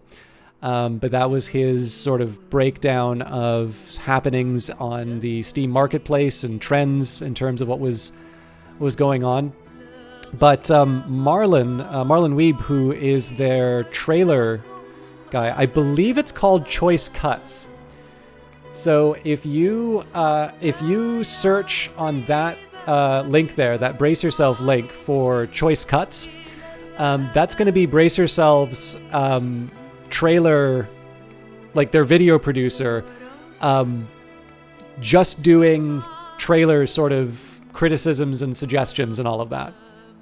And I actually think that might be very helpful. And now again, like you said, you may not necessarily be able to make changes right there, but I think what might be helpful is that's basically someone whose dedicated job at a successful indie studio is entirely about sort of getting people interested in their games through videos. And so that may be something that you find helpful in terms of just growing in terms of that skill on your own. One last thing that I just wanted to say, and this is a little more appropriate when I'm playing. This is a little bit more appropriate when I am like playing Civilization rather than Old World, which is so much focused. It's focused on Old World is focused on the ancient world. So quoting Theodore Roosevelt is not the best one here. But one thing I do want to say is the fact that you've kind of put yourself out there to make the game, to make the Kickstarter, and specifically to get the feedback. Like, number one, that's huge. I've been talking with some friends quite a bit about just, so I've got a few friends who, like, one of them works at Respawn. Obviously, that's a job where they're going to hear, like, how did you get that job? How do you do that design thing? There's a lot that's going on. And obviously, there are some traits that will lend people more towards success. I mean, there are definitely aspects of luck, and there's some aspects in terms of some of the advantages that you're born into. It's perhaps not a coincidence that a lot of actors we really like are actually the children of actors. But one thing particularly, because I don't quite know what the dynamics of Kickstarter are, but I did just want to share, this is one that comes up very often, but the Roosevelt quote comes from Citizenship in a Republic, which I did wind up doing a sort of essay on. And there's a passage from it, which if you're not familiar with, I will just deliver for you. And that is, it is not the critic who counts, not the man who points out how the strong man stumbles or where the doer of deeds could have done them better. The credit belongs to the man who is actually in the arena, whose face is marred by dust and sweat and blood, who strives valiantly, who errs, who comes short again and again, because there is no effort without error and shortcoming, but who does actually strive to do the deeds, who knows great enthusiasms, the great devotions, who spends himself in a worthy cause, who at best knows in the end the triumph of high achievement, and who, at the worst, if he fails, at least fails while daring greatly, so that his place shall never be with those cold and timid souls who neither know victory nor defeat. So that's almost, in some elements, sounds like a consolation, and it is way too early in your Kickstarter to get to the consolation parts of that. But it is also something that I wanted to mark on its own, that there are a lot of people who want to just make a game and never get past thinking about it.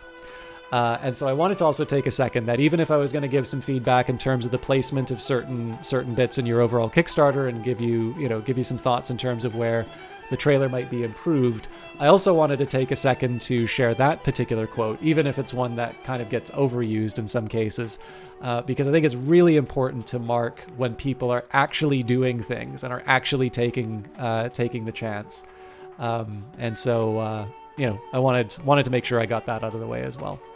So I hope for those of you who I haven't completely alienated by talking about things unrelated to Old World, I hope you all give that Kickstarter a chance. It definitely looks like Vanguard Master's looking for some feedback, so if there are some things that are unclear or things that you think could improve it, definitely let them know. Please be kind in your words as always, but I definitely think it's good to try and help people where you can. But on top of that, I want to take a second to say thank you, Vanguard Master, for letting me know about that, because I definitely like the opportunity to, talk about interesting things and try and show some support where I can.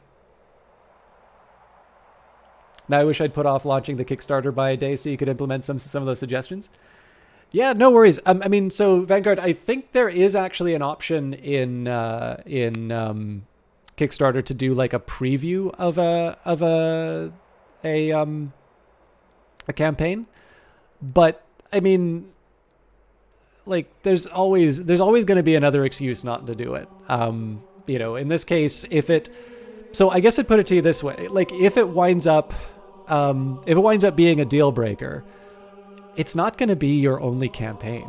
I hope it's not going to be your only campaign. It's the sort of thing you just learn and you move on with. But like I said, it is way too early for that kind of talk. It's something I wanted to share because that was an impression that I got at the time. But yeah, no, I you know, if I'm asked for feedback, I want to try and offer it as constructively as I can. But on top of that, I also wanted to sort of mark your accomplishment and thank you for taking the time to share it with us. Okay. I am short on orders, so I don't think I can buy up more actions. So I'm slightly inclined towards the garrison for the extra orders, but the... Ooh. Yeah, the Assyrians are almost certainly going to be coming down to clobber us from that. We may need to reset just because the Assyrians are making too much progress. But we'll see what we can do. I'm mostly interested to see whether or not this insane Roman strategy will actually turn out.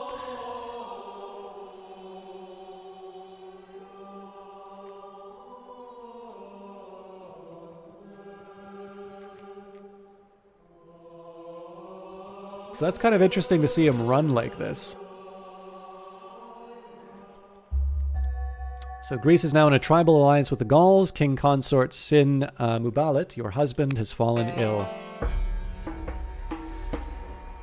Prince Hammurabi has shown a remarkable aptitude with mathematics and geometry, rapidly mastering the basics. During a visit to the court, Hammurabi asks for advice on the best path to apply these studies. What guidance will these provide?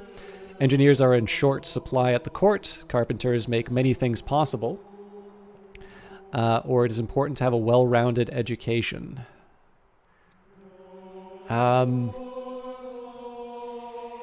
Neither of these are especially compelling. I think we're just going to say it's important to have a well-rounded education.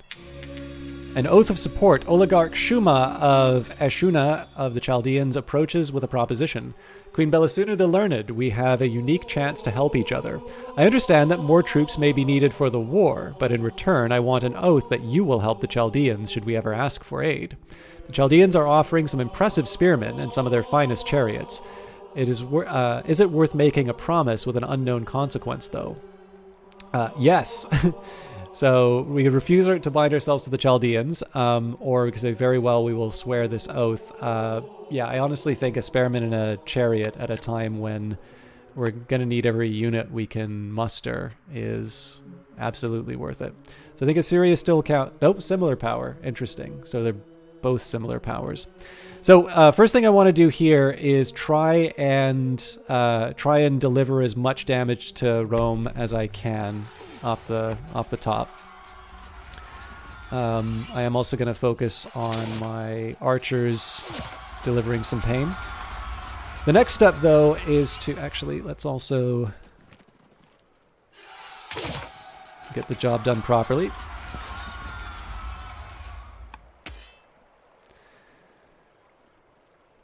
So this is a little more fraught just because the there's like zone of control problems. So I need to try and maneuver my axemen, my warriors and such in such a way that I can theoretically take out these slingers. Actually, you know what? Probably making this more complicated than it needs to be. Oh, really?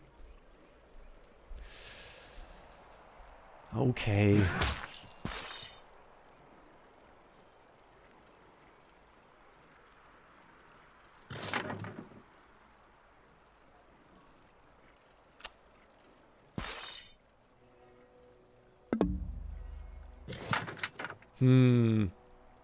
So the problem here is I can't have these pulls. Oh, here's a question. So if I move these axe units up, well, okay, so can't.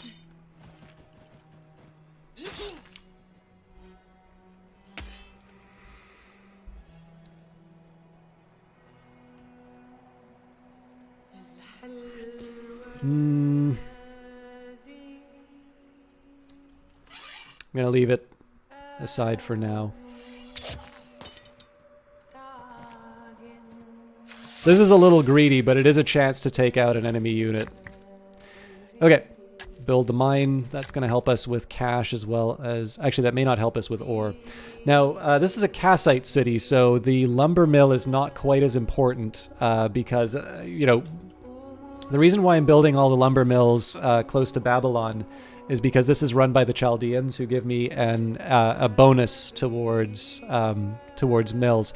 In the case of the Kassites, their bonuses are more geared towards camps and nets. Now, it doesn't mean that I'm not going to build improvements in this area. It's just I want to be a little more careful in terms of what I'm picking. So I could build a garrison for the extra orders, or I could build a range for the extra units. I'm going to start with the garrison just because, again, we've been short on orders, and we're going to be needing them. Now, oddly enough, the war with Rome seems to be going kind of okay. I have a feeling that we're going to be suffering the consequences of our choices in a little bit. But if I can somehow take the capital within 6 turns, that will give me both control of 10 cities as well as achieve a legacy ambition. And at that point, I can just say, okay, you know what? We're canceling the war. We'll do whatever it takes to get peace. And then we just try and build on that advantage. Now, for those of you who are unfamiliar with Old World, this is sort of a reimagining of the 4X genre by Mohawk Games. Mohawk Games is a company founded by Soren Johnson, who you may know from Civilization 3 and 4, and then also worked on, I believe he worked on the 4X parts of Spore. But Mohawk Games has also made an earlier game, Off-World Trading Company, which is another excellent strategy game. But what's really neat about Old World is that I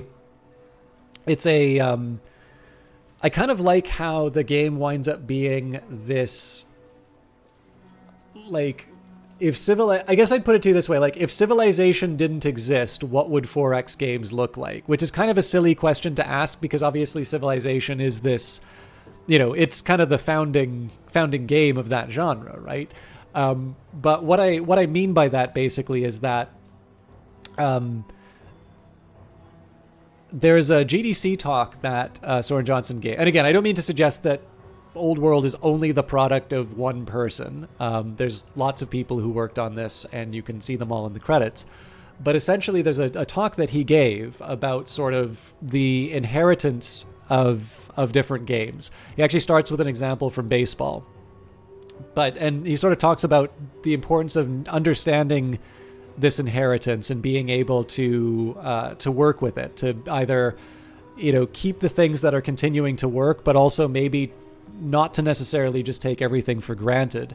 And so, you know, while I definitely struggle sometimes in this game in terms of some very foolish decisions, and not all of those foolish decisions are necessarily ones that are a product of me thinking in a civ way. Like, sometimes it's just me being careless. But what's really special about this game is that it does not take Civilization for granted. It essentially asks why things are present inside the game, and it's a really fresh perspective on it. I've been delighted at how, you know, when this came out on Epic, I think there was attention to it, and it did get some deserved sort of best strategy game awards. But most recently, this game was released on Steam. I believe it was also released on GOG at the same time, so I don't know if Dan Van Dam has an affiliate link, but you can take advantage of your affiliate links too. But in any case, the you know, this game definitely seems to have sort of gotten this much broader appreciation than I was sort of feeling when I was playing it back in the Epic days. And I think that's great because, I mean, again, I'm happy to see more 4X games, but more importantly, I'm happy to see developers that I really like do well. So if you have any questions about the game, I'm happy to share. But I think one of the big ones that you've probably noticed is that there's a bunch of different story events that keep popping up. All right.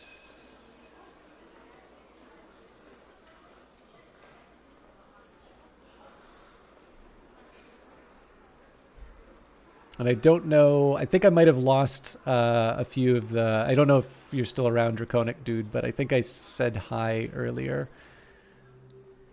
But yeah, I don't know. Sorry for those of you who signed up for one thing and wound up hearing me rant rather than play the game. We're back into old world territory now.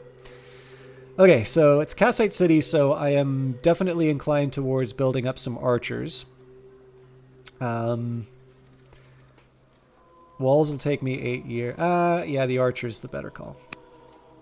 A navy probably wouldn't hurt either, but I have to prioritize. Okay, so let's see what the Romans get up to.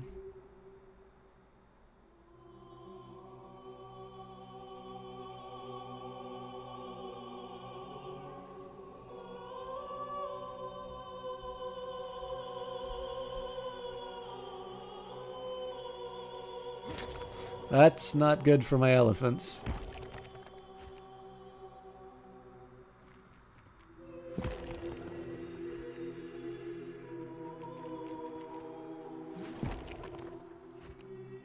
Unbelievable. They're going to take him out almost certainly. Yikes.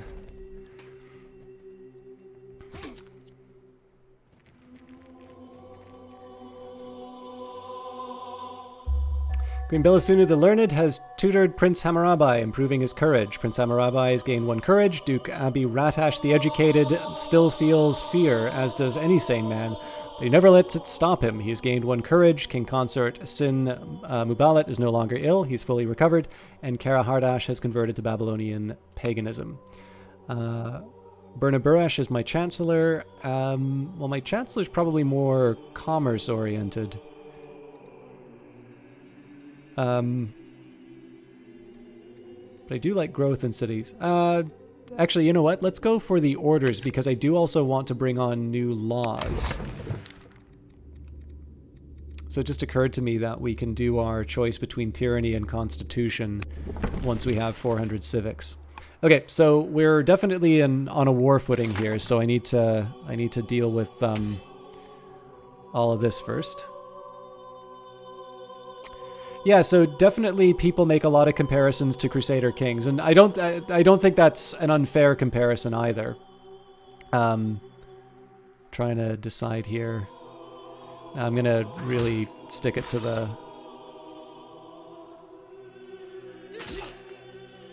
pole arms.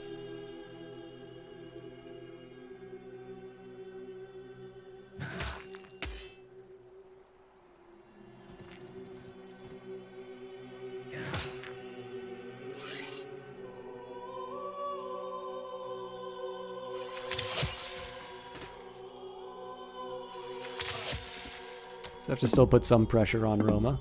What?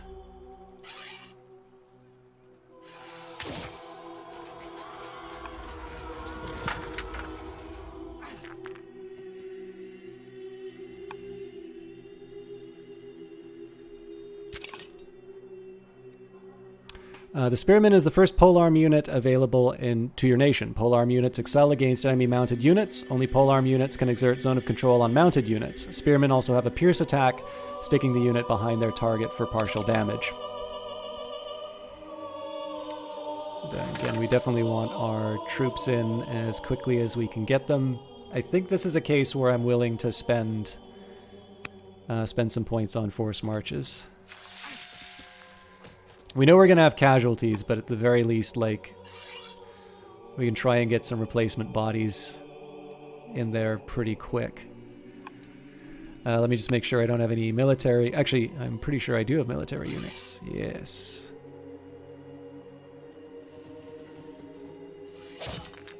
Wow. But yeah, so the thing is, though, that I guess the only difference that I would make is that I don't feel like... The only thing I'll say is that I kind of feel like just because a game has story events in it doesn't necessarily... Like, the only thing I would say is that I don't feel like Crusader Kings has the exclusive rights to events. So it's absolutely true. I mean, again, that's obviously not what Crusader Kings is all about. Crusader Kings definitely involves all of the work that goes into sort of managing a kingdom and the different interests and such. So I do think it's a fair analogy. But I also just wanted to say that, you know, there's actually quite a bit that goes into the strategy of this game. Like, as a strategy game, I think this is considerably better than Crusader Kings. It's not to say that I don't think Crusader Kings is enjoyable. Obviously, I spent years playing that game on stream. But in this case here, like the just, you know, picking your composition of units, trying to balance out the economy. It's definitely a very, like, this has definitely got a lot going on as a strategy game. And it's one thing that I kind of want to emphasize a bit more, simply because I think in some cases the I understand why it is this way. Like, we often want to be able to talk about we want to be able to talk about the games that we're playing, and so if there's a direct comparison to something, you know, we're going to take that opportunity. But in this particular case, I do just kind of want to highlight the very meaty aspects of the 4x half of the equation. So, but yeah, I mean, again, I don't want to suggest it's an unfair comparison by any stretch of the imagination. It's one, like, if I'm trying to kind of convince people to check out, you know, Old World, I'm gonna wind up saying, you know, oh yeah, you should. It's kind of like Crusader Kings. Okay, I'm thinking probably. Well, see, a funny thing here is if I build the Slinger, I shave 2 years off the time that it takes, and then I just spend 1 turn upgrading it. Now I spend 50 stone, so I suppose it's not free, but I'm debating about whether or not I want to build an archer or whether I want to start going for the festival to try and reduce the unhappiness. I think in this case, let's keep building archers. Now, Opus is a bit far away. We've already got a worker for this. Could use more money, so there is sort of some sense in building up the treasuries. All right. Let's see how it goes. I suspect we're going to see some more units lost.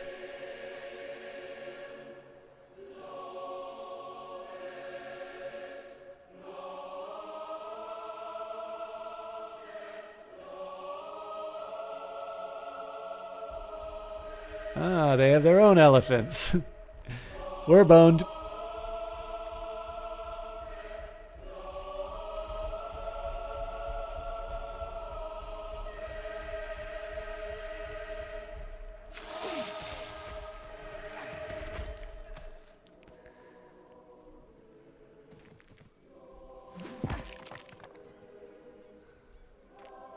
Did Rome just get all its health back? That's really upsetting if they did. Yeah, it looks like they did. Okay, well, we clearly need to deal with the elephant. But there's also clearly no way we're going to get this legacy finished.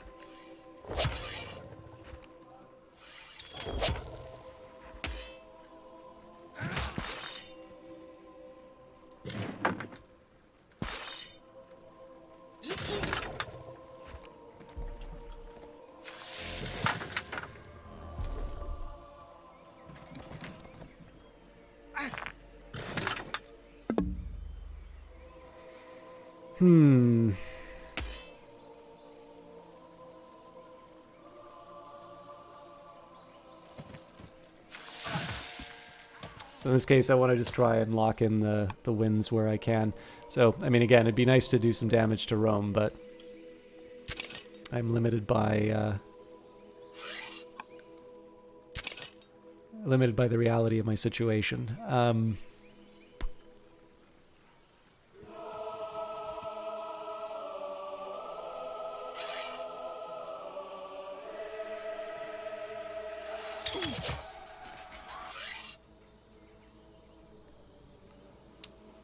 Okay, so do I learn from my lessons and go chasing after the Romans, or do I...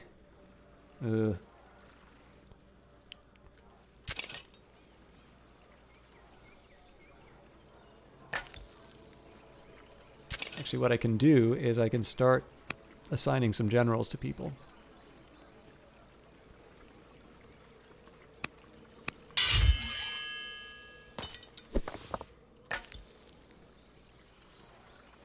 I'd like to move to this spot with the slinger, but I don't have what it takes right now. Okay, Shuna, that's...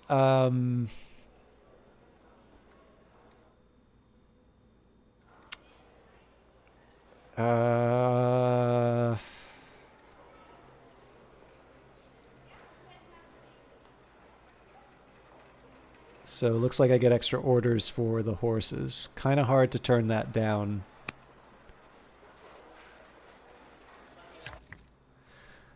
Okay, and as before, we go for the upgrades we can. Now, I think I was saying that... Oh, hang on, we already built a range. So it's tempting to build another range here, but I think let's start with the garrison. This is the capital region, so I think we just built a hamlet. Now, it's not entirely clear to me as to whether or not this hamlet needs to be connected or not. So it was talking a bit about connection, but I don't know if that's just referring to the capital or if I actually need to try and connect the villages as well. It's recommending I build another hamlet over here, presumably for the cache. The amphitheater... So we are generating a lot of discontent. I can see why it's recommending that. Do I have any special... No wonders I can build, apparently. Maybe double check. So it is mildly tempting to put down a barracks somewhere. You know what? I'm going to put it down here. Should probably specialize a little bit more, but... And there's a question here. At some point, I cross the edge. Actually, I'm already at the edge. So I can cross over into Murad and build some lumber mills. But the catch here would be I don't get the bonus. Whereas if I go down here, I don't get the adjacency bonus, but I at least can develop into an adjacency bonus. So I think I'm at least going to move towards it. Oh, but I wanted to tutor. Nope. Back that one up, back that one up.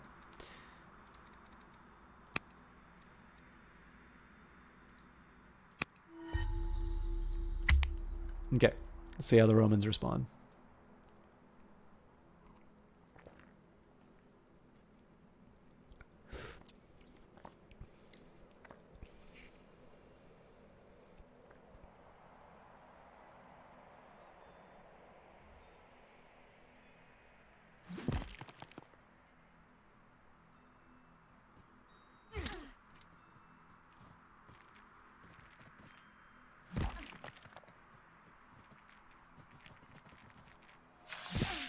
The funny thing is, whenever I see a unit get weak, I kind of know there's going to be like 100 extra units that appear out of nowhere.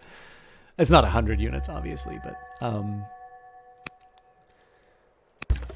So we go for the civics boost, or, well, any boost whenever it appears because they go away if you don't use them.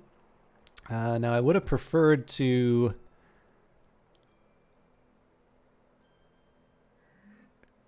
Honestly, I would have preferred any other attack. But I guess I kind of got to play the hand I've been dealt.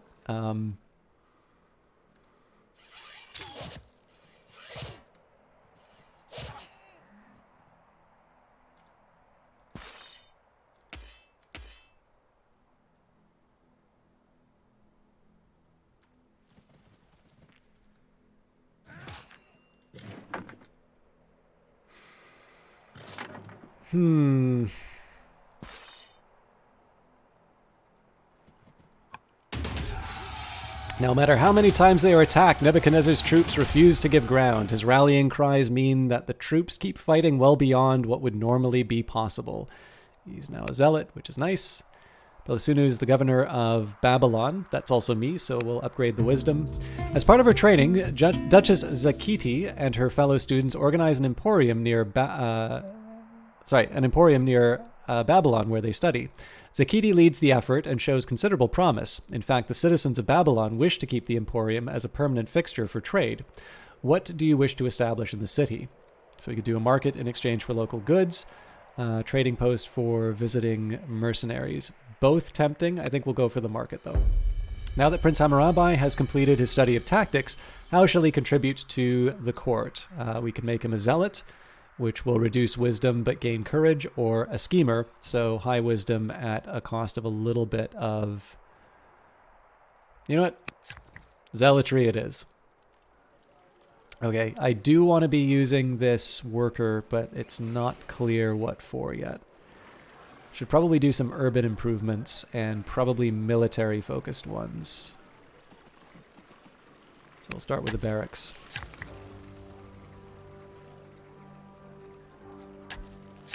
And I should also be continuing my my fighting. Your chariot has just killed an enemy unit, but because it has the rout ability, it can keep attacking. Units that can rout will move into an enemy's tile upon destroying them, allowing you to attack this turn as long as there is another enemy unit adjacent to their new location. Generally, only mounted melee units like horsemen and chariots can perform a rout. If well placed, this can permit units like your chariot to chain together multiple kills in a single turn. It's very unlikely I'm going to be able to deliver kills.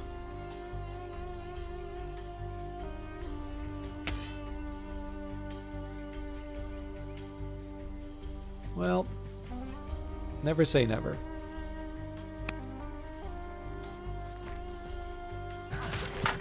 Oh, so close.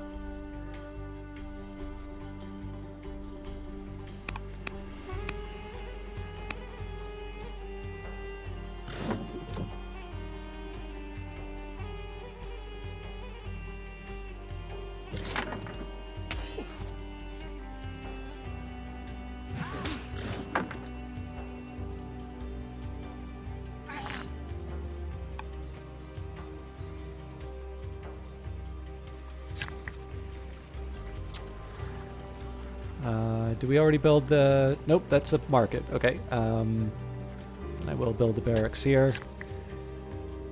Alright. I've got pastures, hamlets, garrisons, lots of different things to build. I think I'm actually going to start with a garrison. Again, the extra orders are pretty welcome. I will continue my journey for mines. Now, if we fail to take Rome, I might just move back to the start of the war, because there's no point in continuing the war, and it's clear that if left alone, the Assyrians just wind up marching all over the Carthaginians, so we're probably going to want to focus our troops to the north. I'll harvest the lavender. Now, Larissa... don't have any improvements yet. An Onager is kind of tempting because it's a good siege unit, but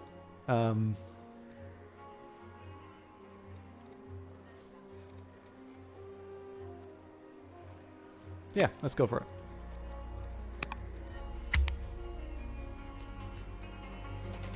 See what horrors Rome visits on us.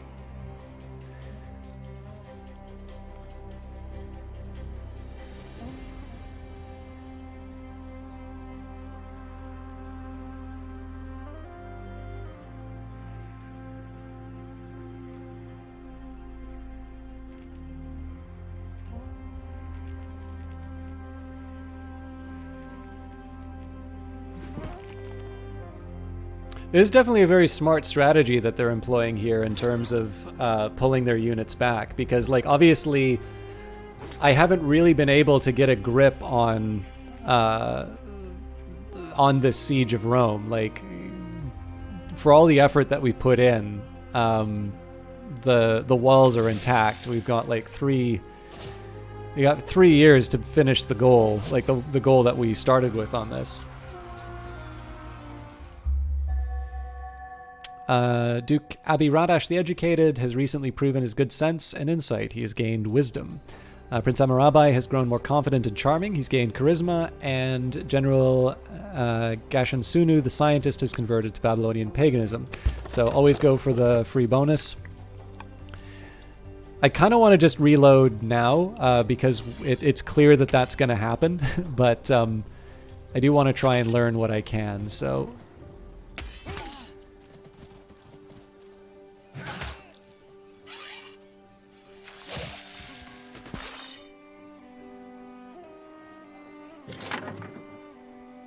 this is one good use of the route.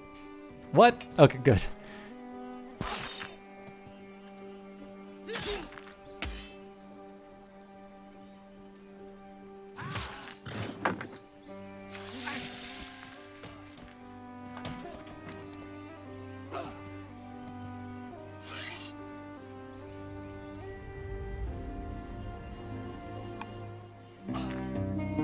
Battle is vicious and bloody.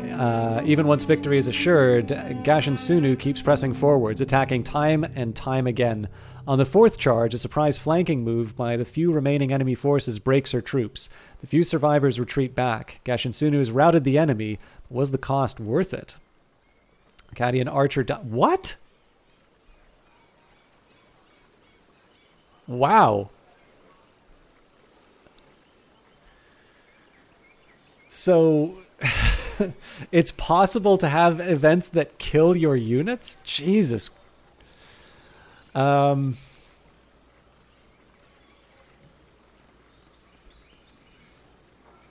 was your men. We will find you new troops. That sucks, though. I was definitely not prepared for that consequence.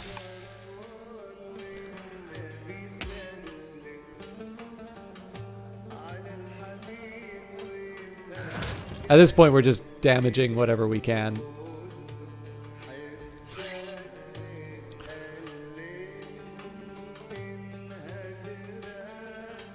Okay.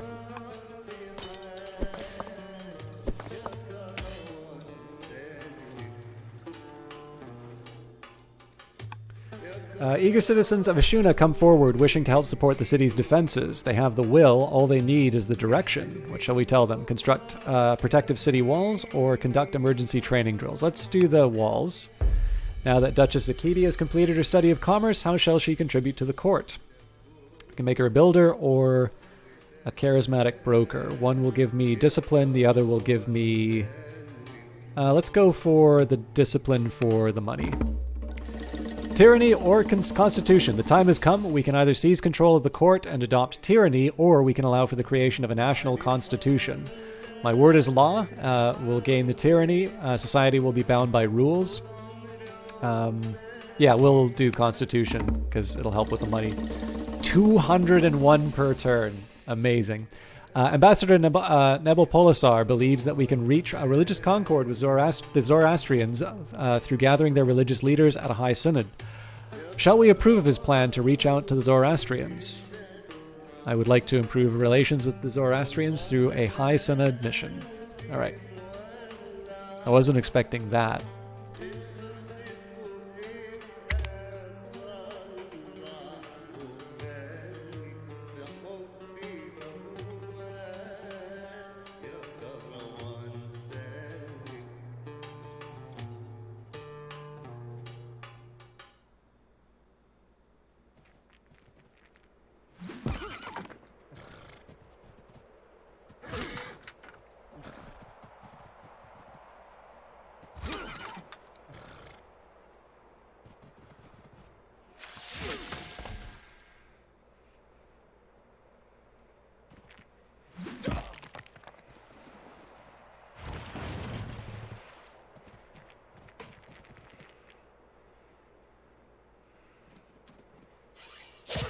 So you can definitely see that not really understanding where the enemy units are coming from is something that I've pretty persistently struggled with. When we reload, again, I am going to focus on Assyria, but I got to think about how I can use my scout a little bit more intelligently. Queen Belisuna the Able has tutored Prince Hammurabi, improving his courage. Nobles in the court insist that we clarify our stance on economic systems. Do we support the policies of colonies abroad, or do we explore serfdom here at home? So we should probably see. So colonies give me the option to buy tiles and improve the opinion from diplomats. That'll cost us training. Or serfdom, which will give me extra years. It will increase unhappiness, and it'll cost us money. I think in this case we're actually going to go for serfdom. I may change my opinion on that later, but... and we can finally build our stronghold. But, as always, we want to focus on our goals. So, what I want to be doing with my axe unit is sort of inflicting the maximum amount of damage that I can to particular units.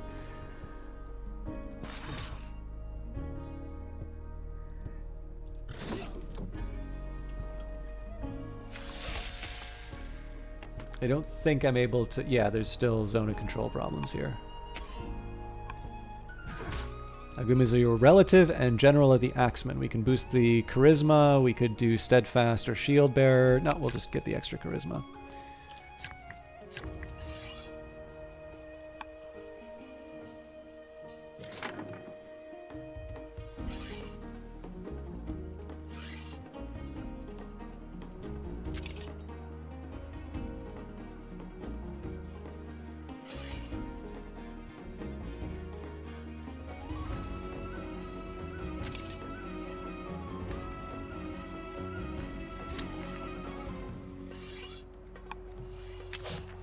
Ali Shapak is your general and relative and general of the archer. So tracker, heckler. No, we'll go for the courage.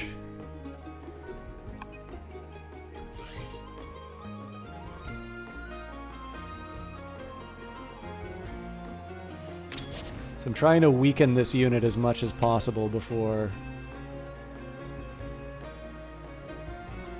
we try to hit it with the chariot.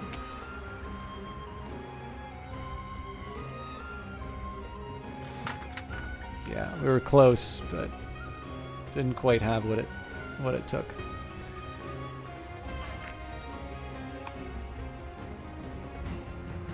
Okay, so oddly enough, I actually think given enough time we would be able to take Rome, but the whole point of trying this... Actually, I might want to go... I might have to go further back, because I think this was just before the war started. But yeah, like the idea was to see whether or not we could achieve that that legacy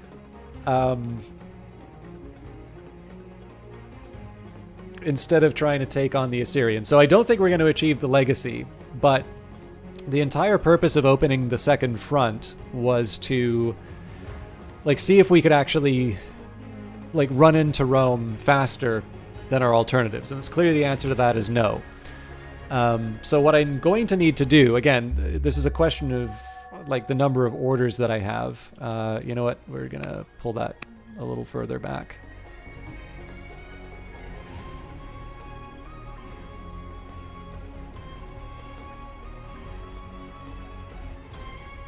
So again, I realize it's been a couple of hours of experimentation, which is potentially a little too self-indulgent for an old world stream. But this is, you know, this is how we'll play it. We'll see how we can try and maneuver around the Assyrians without annoying the Romans too much, and then I don't know. We'll see what we can do with it. But I'm definitely feeling like I've kind of played myself into a corner. And I'm struggling a little bit to... Ooh.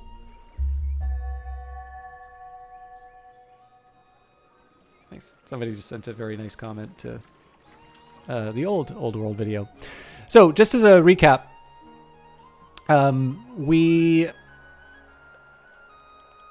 so the original intention was to try and see if we could capture the foreign capital through Rome, because Rome has definitely been acting kind of hostile to us. Now, it doesn't really seem like we're going to be able to achieve that. So the new plan now is, first of all, to try and get some eyes on the Assyrians, but more importantly, we're now going to have to redirect all this attention towards, moving through this region. We're probably going to have to fight side by side with Carthage. But the one problem now is that my forces are a lot more dispersed than I thought they were going to be. But what we're basically going to be doing now is we're going to be more or less abandoning the Roman front. And we're going to be, even if they ask for tribute, we're probably just going to capitulate in this case. Because it's a little more cost effective, I guess, than fighting that second war. All right, Oligarch Nishu of Babylon has died. Oligarch Shuma of Eshuna is now the head of the Chaldean family, and Lutapri has converted to Judaism. So, as usual, we mop up the raiders where we can. And I believe the plan was move the units where I can. Now, I did start by building a farm in the old version. I'm actually going to make those pyramids a little sooner than before.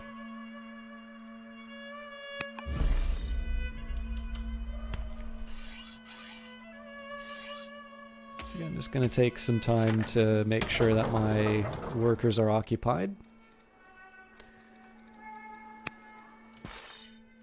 Now, I don't want to abandon my military plans either. It is important that I seem strong enough to take on the Romans.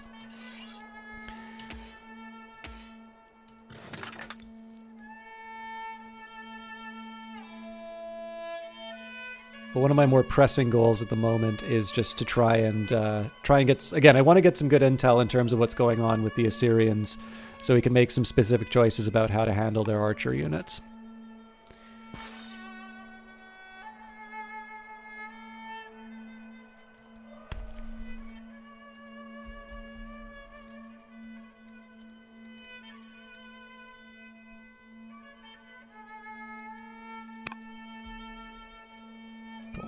I thought maybe I'd have a tutoring option, but I don't.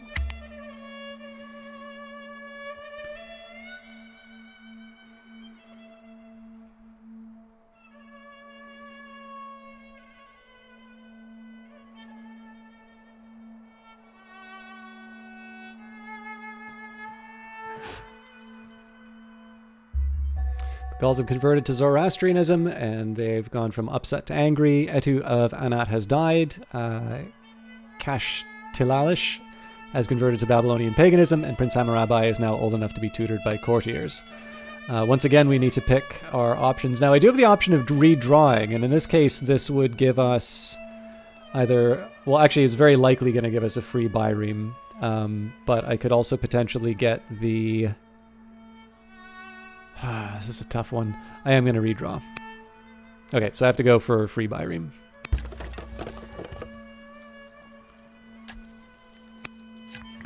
So pyramids, again, are so I can get that score up. Now I want to make sure that I've got my workers kind of in each of their dedicated spots. So here we'll build the grove.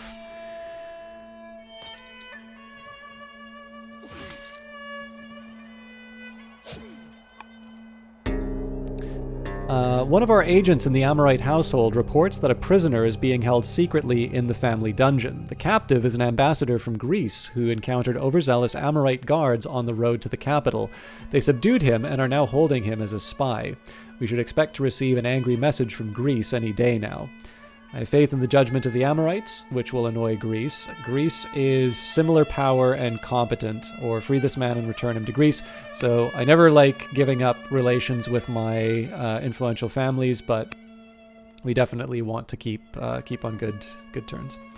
Guards in the capital are on high alert. It seems that Itani of Borsippa has escaped from prison with the help of a dedicated group of followers. According to the jailer, the plot to free Itani of Borsippa was quite elaborate and involved months of planning. So,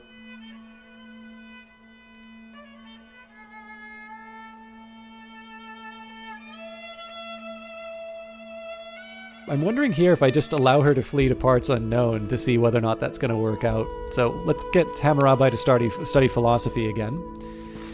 And as before, we're going to take a second here just to find any workers that we want to focus on. Now, one thing I do want to keep in mind about the Assyrians is that they are just as interested in keeping, like they're just as interested in sort of keeping focused on the Carthaginians as I am in like kind of concentrating my own power. Now this is going to be an absolute nightmare to try and take on. But I also, the important thing for me is I shouldn't be scared of fighting these guys. Now, let's take a farmer, because otherwise everybody's going to starve to death. I'm wondering whether or not I want to go stone. Yeah, I should probably go stonecutter. Borsippa. This is a Kassite city, so, but again, farmers hard to turn down.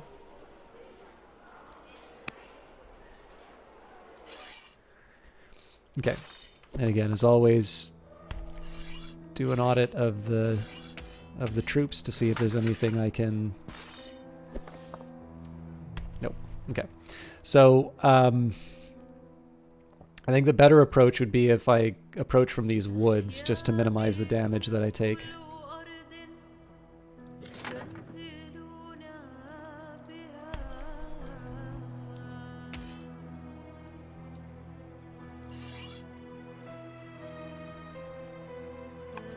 I think I'm already kind of exposing myself to some problems here, but... Oop.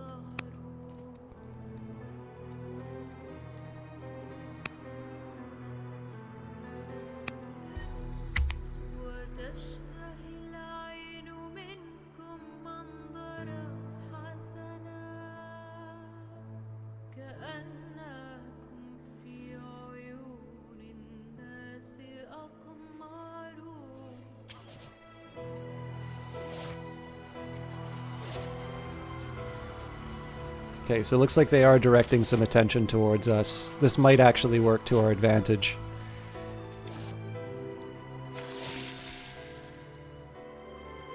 Oh, no, the city's already fallen. Okay, that is a problem.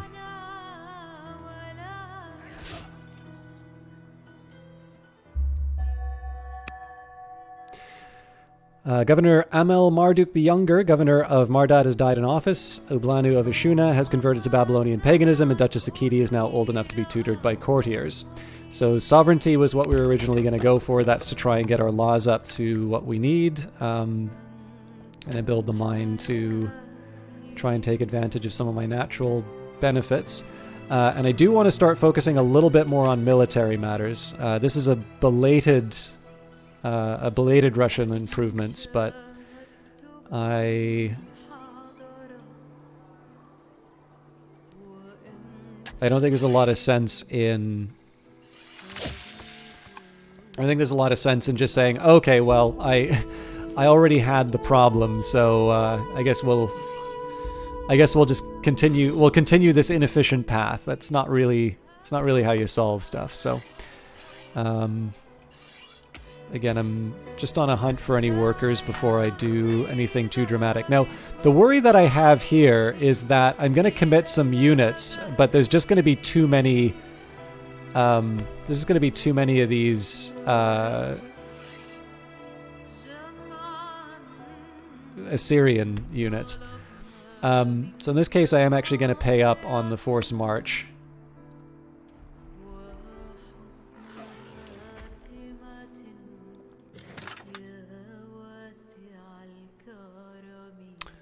This is almost certainly going to kill this chariot, though, so... Yeah, I think this is a highly questionable set of choices I just made. Cancel it all.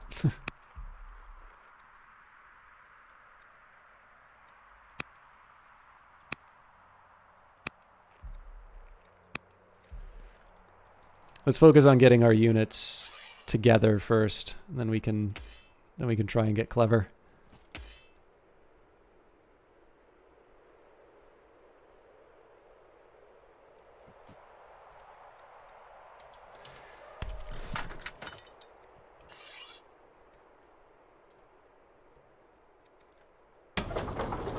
Okay, for Babylon, I mean, it wouldn't hurt to get more wood. We're actually also short on... No. Should be farms.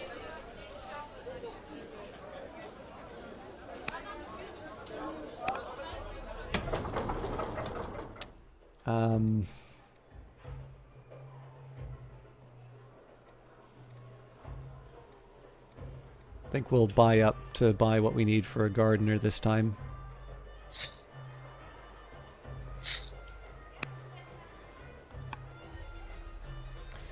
Okay, let's see how this turns out. So again, they may direct their forces to deal with this little pocket, which is not so good for me if they do. But we'll see how it turns out.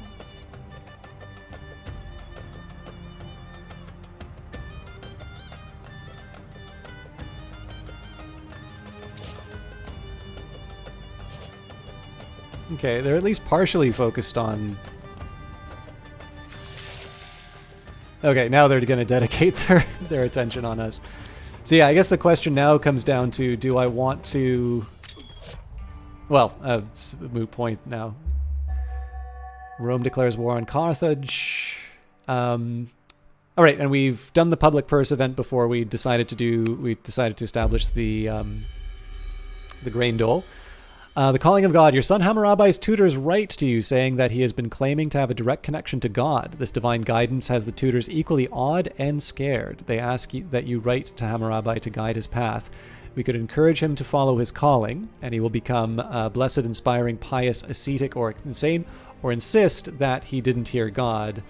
I don't want him to become estranged, but this can have consequences. One thing you really love about watching your videos is some of the explanations and tangents you sometimes go off on when talking about economies and resources and how they apply to real-world ideas and philosophies. No, it absolutely is. I'm glad that you say that. Like, so I sometimes think that the tangents can be a drawback, and so I sometimes actually pull back. And I sometimes, like, the other thing is I sometimes wonder if I've lost my ability in terms of explaining that, but... you raise a really important point in terms of the idea of economies and philosophies, because I think there's something that is commonly misunderstood about the role of experts. So I think for most of the people who watch this channel, they, live and operate in liberal democracies. Oh, that's really cool, Vanguard Master. Yeah, so... obviously in, I mean, I'm Canadian, so I'm usually going to just refer to my own direct experience. But in Canada, we have elections, the government sort of reflects this general will of the electorate. And, essentially the idea here is that this is the mechanism through which our overall intentions are sort of expressed, and we structure society that way. Now, the funny thing for me is that obviously I have my specialization in terms of economics.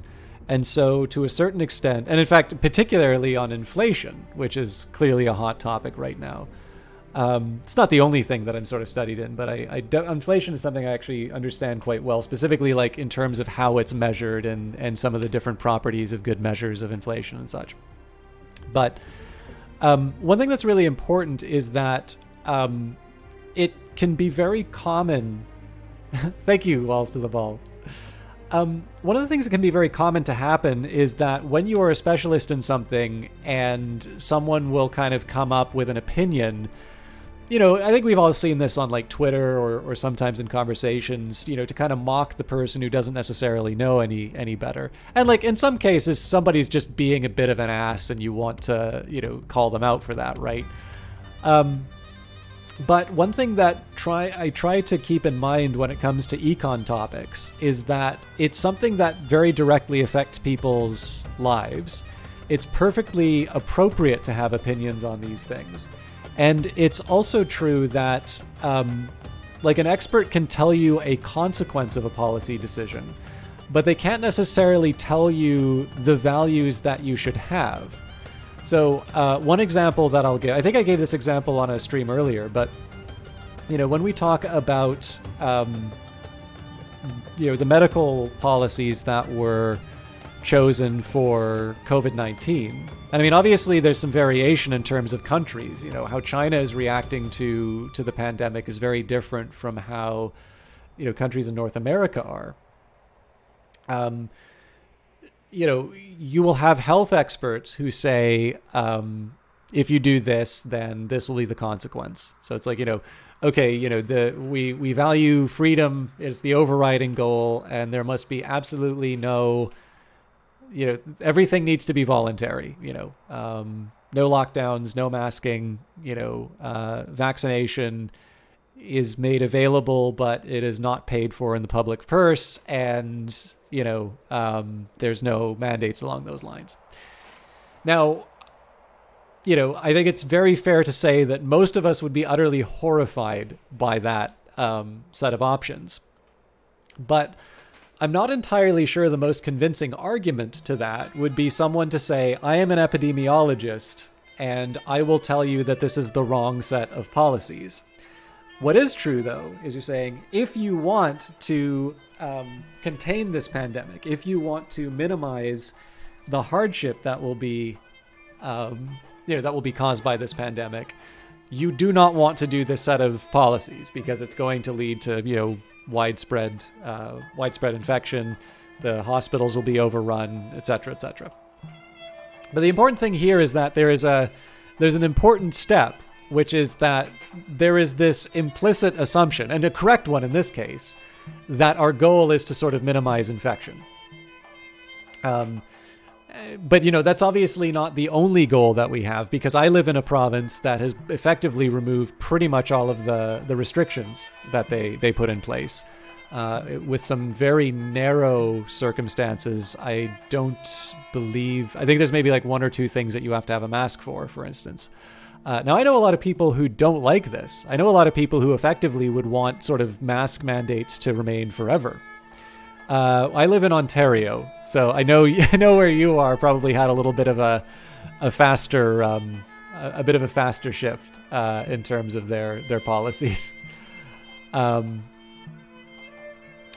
yeah, what I want to just be clear about though is that I'll bring this back to the economics. It's just the public health stuff I think is a little bit more recent in terms of our memory.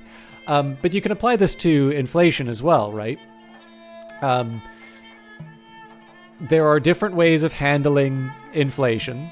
There will be certain consequences for certain decisions. So, for instance, if somebody says, well, we really do not want to have some kind of a recession, broke back into your accounts after half a year being locked out to say that tangents are off. Oh, that's wonderful to hear, Squiffine. And thank you for all the effort that you put in to be able to communicate that. So like one thing that we know in terms of a very effective tool in terms of fighting inflation would be raising interest rates. But we also know that, one of the reasons why raising interest rates is so effective at fighting inflation is that it does slow down economic activity. And, that's not something that you always say you want to have happen voluntarily. I know, one of the reasons we know this works is the experience of the 1980s, where, inflation was completely out of control, and the Federal Reserve effectively had to just demonstrate its willingness to inflict a lot of pain to get inflation back down. We should sort of hope that people consider the central banks. We should hope that people find their policy positions credible. This is actually one of the reasons why, in terms of Canada, we have a candidate who's running for the leadership of a political party, one of the political parties that is, likely to form government. We have like third parties that, there are sometimes exceptions where they'll form like the official opposition, but it's usually one of two parties that will form a government. And Some of his comments have definitely been ones that are not necessarily they're ones that sort of call into question the independence of the central bank. And the drawback with that is that if you have a central bank which is now beholden to popular whims, i.e., so there are some things that in terms of appointing the governor and sort of setting the targets and all of that, those are things that Parliament does. But the idea here that the central bank is going to sort of be at the whim of kind of have to be beholden to the prime minister's whims, which are probably going to be a little bit more tied to current polling. That is one of those things where you actually do really start worrying about their ability to handle things like inflation. If you want to read some interesting history, do check out what happened in the kind of the 70s and 80s in the States. There were things like tractor protests towards the, kind of, I was going to say marching, but you don't march a tractor, you roll a tractor, I guess, or drive a tractor. The farmers were very, very badly hit by Volcker's policies, but I think it's fair to say that they were the right ones. But the important thing to say here is that that's real pain people are feeling. You do not drive a tractor, to the Capitol because you have this superficial anger about a policy. It's something that's driven these people to take this fairly extreme action. But again, you try to organize society in a way that creates the, flourishing for everyone. So just to bring it back to the topic, and again, the topic, it's a meta topic, right? In terms of the tangents. What becomes really interesting, and this is actually one reason why I find games an interesting way of being able to explore some of this stuff, is that, again, the expert's going to be able to tell you the consequences of certain policies, right? Let's extend COVID benefits for another 5 years, and we also need to make sure that there is full employment. So let's keep the interest rates down. I don't think there's a single economist who will tell you that the consequence of that is going to be anything but very high inflation. But it's kind of up to people, you and I, to decide whether or not that's a trade-off we're willing to take. Now, I'm also going to say that I'm someone who would very much like sort of an informed and educated public to be making sort of sober judgments about these sorts of things. And I do think the public is actually capable of doing it. I'm often disappointed, but, I do think that there is at least historical precedent for people, taking a better long view on some of these things. I think there's like some political science arguments or some like political economy arguments where people will be like, well, because the populace always likes goodies, they're always going to elect, like democracy is always going to result in like rampant inflation and too much public spending because, populations really like the things that public spending gives them. It's like, well, conservative governments get elected, right? You can't really explain. I'm sorry all my examples are like from the 80s and stuff like that. It just happens to be the reading I've been doing. But, clearly, Margaret Thatcher and Ronald Reagan were elected, and they were elected following fairly progressive governments, which did have a lot of spending. So it's all well and good to have this sort of theory, but I'm not entirely sure how much history's backed it out. One of the reasons, by the way, I'm doing all the reading of this time is that, in my lifetime, it's kind of been just this steady downward trend of interest rates. Obviously, as in elementary school, it's not like I'm looking at what the overnight rate is from the Bank of Canada or anything like that. But I've not really had an experience like what, previous generations would have. For the most part, it's been either kind of economic prosperity and, interest rates kind of being kept stable, or major financial crises and interest rates being cut to historic lows to try and address that crisis. And then a pandemic with interest rates still remaining low because you don't really want to exacerbate any economic strains on the during that that period. But of course now we're going to see the interest rates go up because we're basically kind of paying the bill for all of this stuff, I suppose, is a one abstract way of putting it.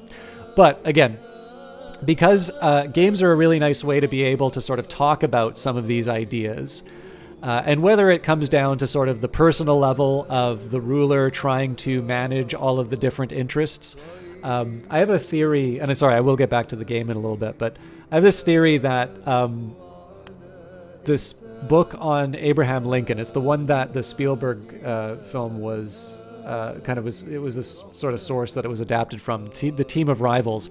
It's like this totemic work that really kind of wound up, like everyone in Washington was sort of reading it. And it kind of talks about Lincoln's political genius being this idea of being able to sort of make this cabinet of people who basically hated each other, but it happened to bring just enough desirable qualities to be able to get stuff done. And it also had, the rivalries did a good enough job of sort of canceling out the ambitions that were counter to his goals, that he was sort of able to push forward his particular set of policies.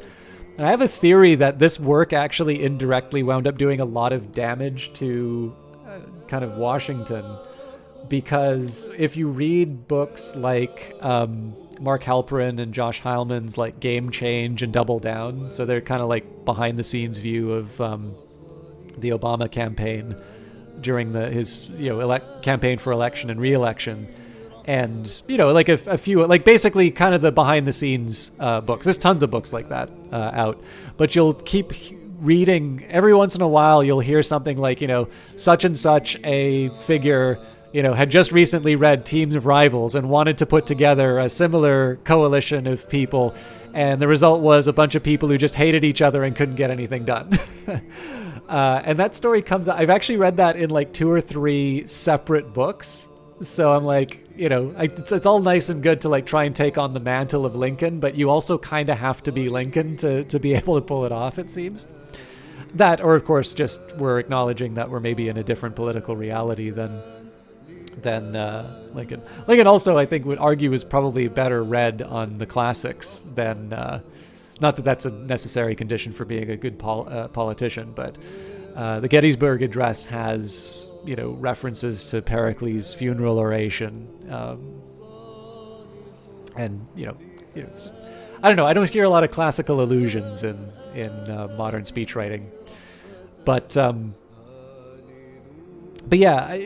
The thing that's nice about games is that in the case of something like Old World, where you have that individual connection with people, in the end, this is how history is made, right?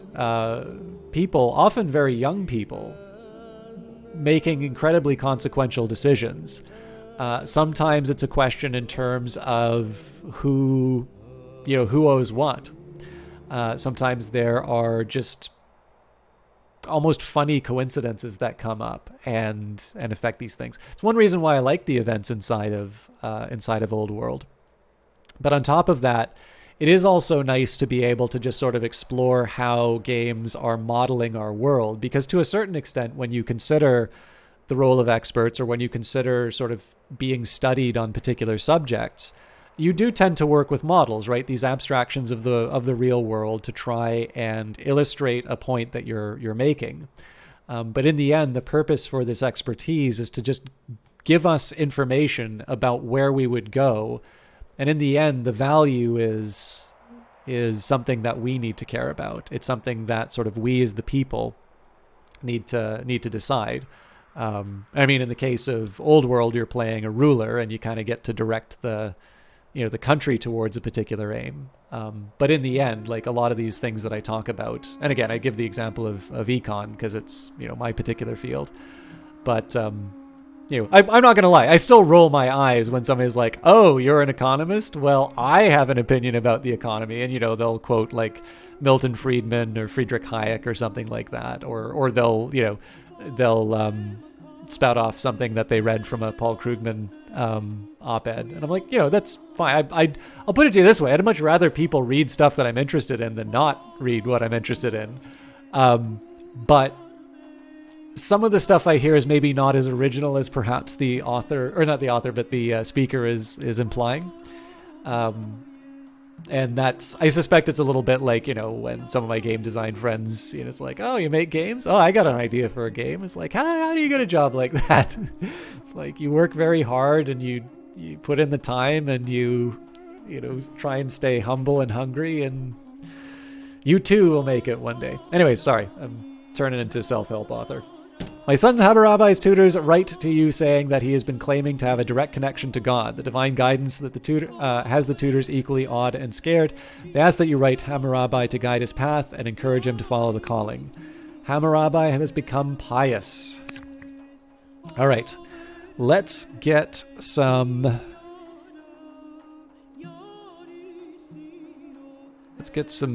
buildings built. So I do want garrisons just because I'm short on orders. Now this is the Babylon unit, so I actually think I want to invest a little bit more in my military. As nice as it would be to get more lumber mills. Oh.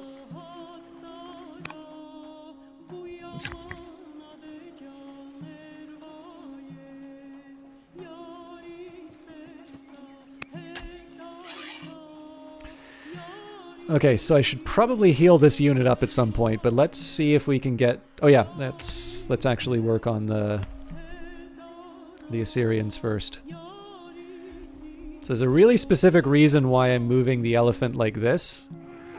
It's so that we can sort of trap these guys in a bad spot.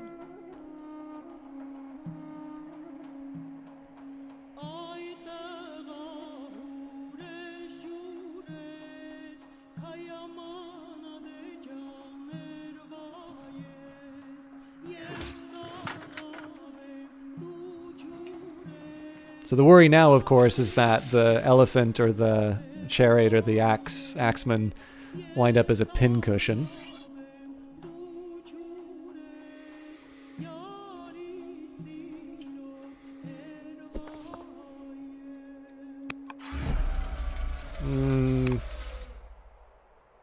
No, actually, I'll still upgrade them, but...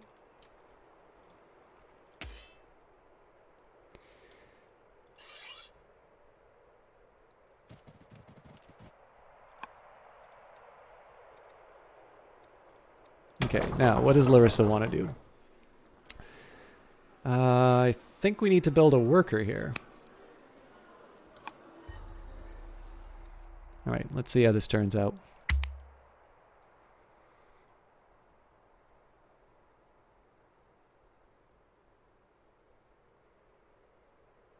So I'm going to be 50-50 on the idea of sort of a war of attrition with these guys.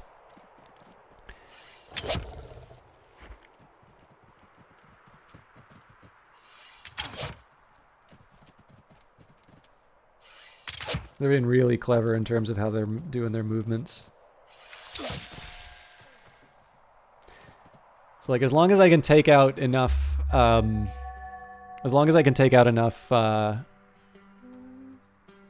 enough of their archers, I don't mind giving up a few warriors, but like it does take me a while to get my melee units back.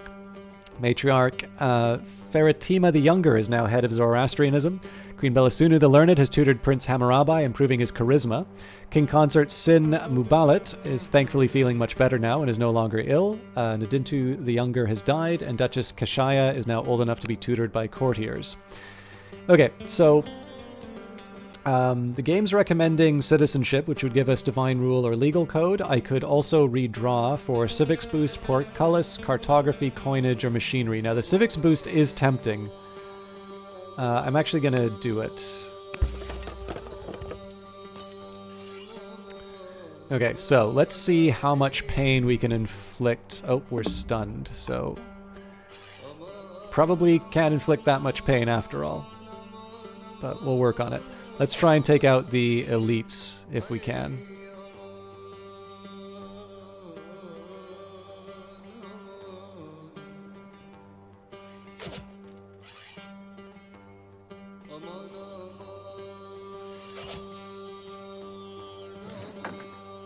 Not quite enough.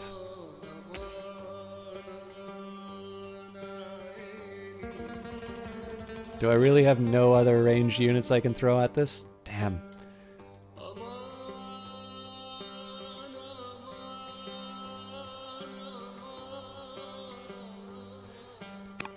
Let's rearrange the turn then.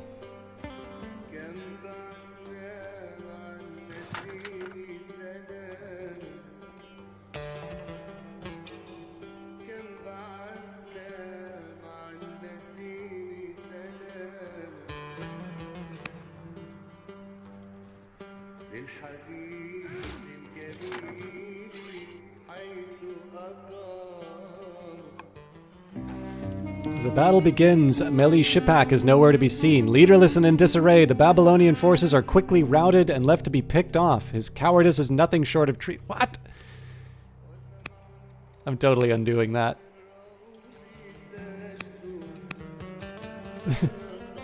I wonder if it forces me to have that event. God, this is so... Does that happen every time I attack? Yeah, God.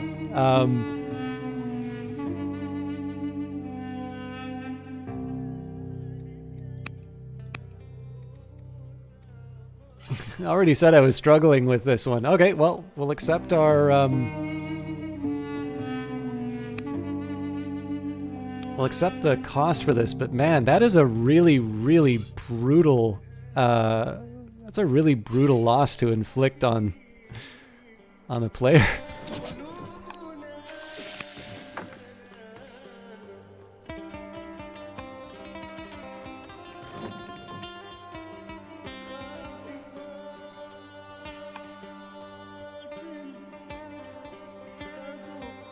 What on earth just happened here?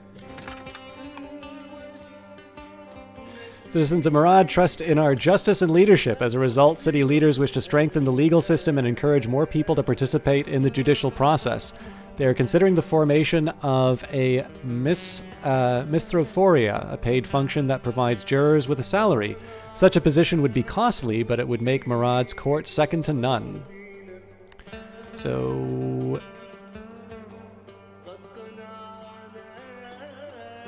It's tempting to go for the extra laws, but in this case, I think I am going to go for the bonus. Popular board game. A new game has become popular in Nippur. The two-player game is called A Game of 20 Squares. The game is played on a board where two large rectangular areas are joined by a narrow bridge. Both players have 7 pieces gradually placed on the board and throw a 4-sided die to determine the allowed moves. Players race to remove their own pieces by getting them to the other end of the board while trying to capture opposing pieces to impede their opponent's progress. In this case, we will encourage it to become a pastime in Nippur to try and get the culture up. Alright, so this is the consequence of the exile. So during her exile, Iltani of Borsippa has used all of her resources to sway and raise a force of rebels willing to fight for her cause. Finally unleashed, they descend on Babylonia, surrounding Eshuna and preparing to fight. Your court suggests that it would be wise to deal with the loose end of Iltani to avoid further acts of aggression. So we could have Elidim send assassins for her, allow her to return home, leave her be for now. Nope, we'll send assassins. And let's get Duchess Kashaya to study tactics. A cursed elopement. A warning arrives from the Carthaginians. In a recent voyage abroad, your son, Prince Hammurabi, eloped with a Carthaginian princess, and now he refuses to return her. The court is divided. If your son keeps the princess, the nation will be plunged into war, but bowing to foreign threats will embolden our enemies. Man.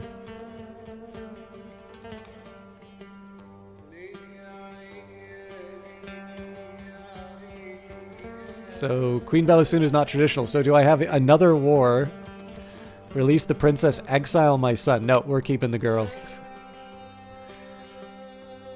What a cursed turn.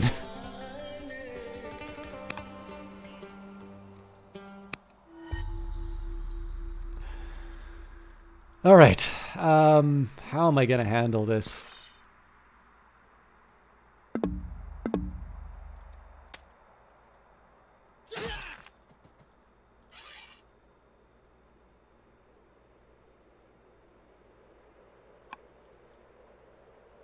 Yeah, I think at this point we just hit the next turn and see what happens, but I'm not feeling good.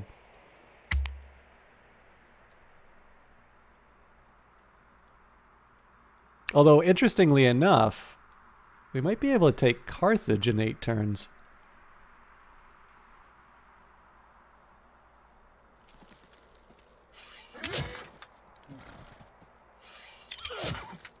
Man, this guy's brutal on his ability to stun.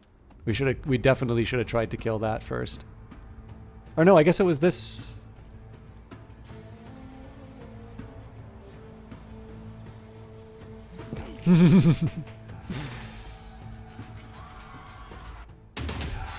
How much is Babylon worth? A group of Roman diplomats have arrived, offering to form an alliance or to enter the war with Assyria if you would be willing to give up the city?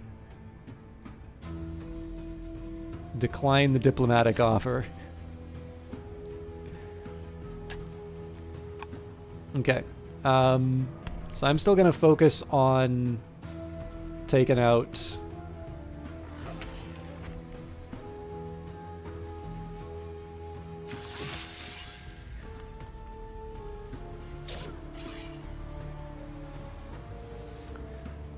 I'm going to focus on taking out Assyrians, but we are going to see if we can close off the war.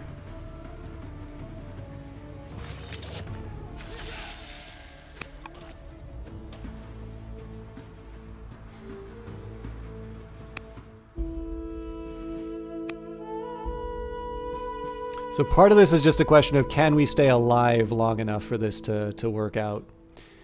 Because we have lost some of my more worthwhile units. So yeah, looking at what I have available, I actually don't see us taking Carthage in 8 turns. But we are going to be able to upgrade some archers if I need.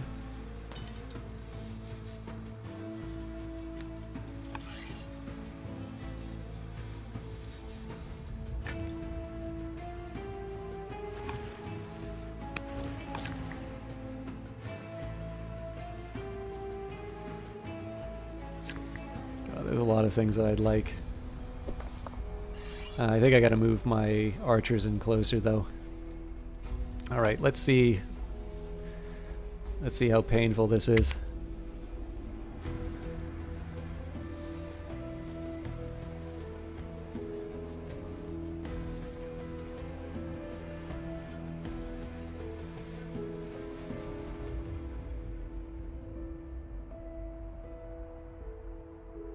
Well, they're not reinforcing.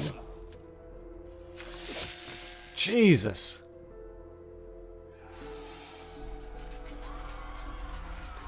Assyria declares war on Rome. Reports of a tribal rage from a Gallic encampment in Uruk. Your assassins have failed to kill Iltani of Borsippa. Worse yet, your ignoble plot has been exposed. And King Consort Sin Mubalit has fallen ill. Alright, so they're going to come back. I'm assuming that's going to come back to bite me. Trying to think if there's anything... So the game's recommending citizenship. Yeah, you know what? Let's go for that. So the reason I went for citizenship is the...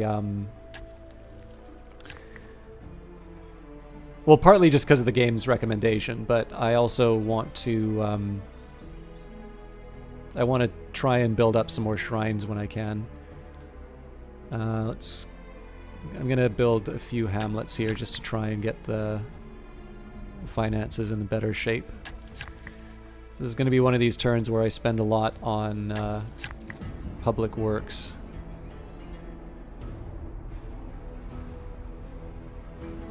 It's a little close to hostile units, if I'm completely honest.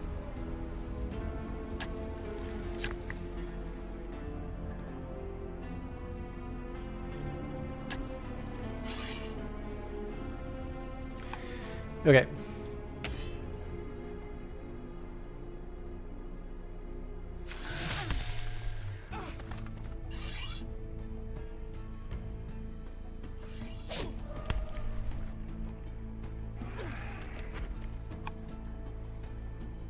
Wish we had more military units. Oh! I thought we already picked citizenship.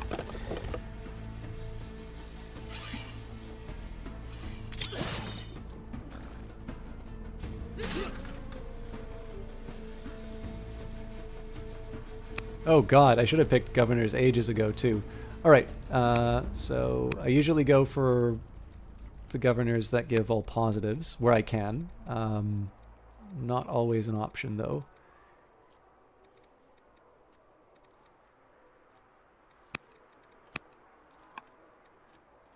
Pincer attack. In her tactics studies, Kashaya has inadvertently started a rivalry among your best generals. Upon loudly asking you if she could train with the best general, Gemeti and Gashin Sunu both overheard and assumed that she meant them. The two generals approach, catching you in a veritable pincer maneuver. Gemeti from the left and Gashin Sunu from the right. Kashaya recognizes the danger and watches your lead. How will you get out of this tricky situation? Focus on the left flank, focus on the right flank, and if I'm a tactician, I can actually get them both. But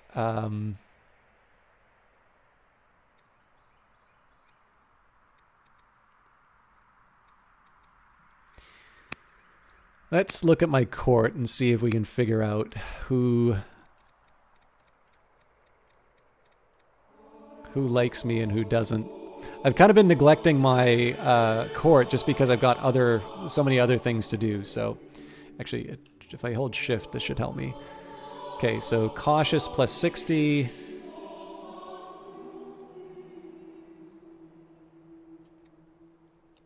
So I can try and even it out. Yeah. The message from Iltania Borsippa is pitiable. She begs your forgiveness and asks to be allowed to return home. Will you grant this pardon, or does your disfavor endure? So, we can get a favor. Nope, I shall not yield. Colonies or serfdom. So I think we wound up picking serfdom last time, but let's maybe see what colonies gets me. Is it really just...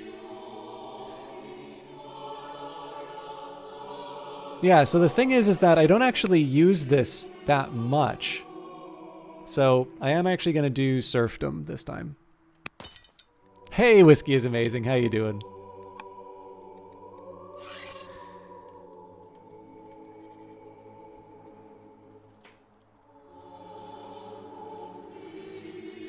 I'm going to ask you what you've been watching on YouTube lately, and I'm going to be really hurt if you don't give a very specific answer. Okay, so the worker's done here. This is a Kassite city, so an archer would not be unwelcome. Takes a long time to get them where they need to go, but...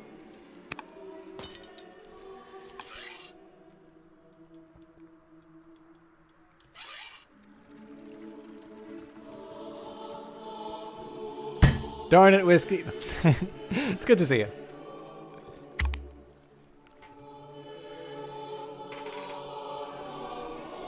I am kind of hoping that the hurt we're putting on the Assyrians will let me focus on Carthage. We won't get Carthage in time, but I can at least sort of feast on them for a bit.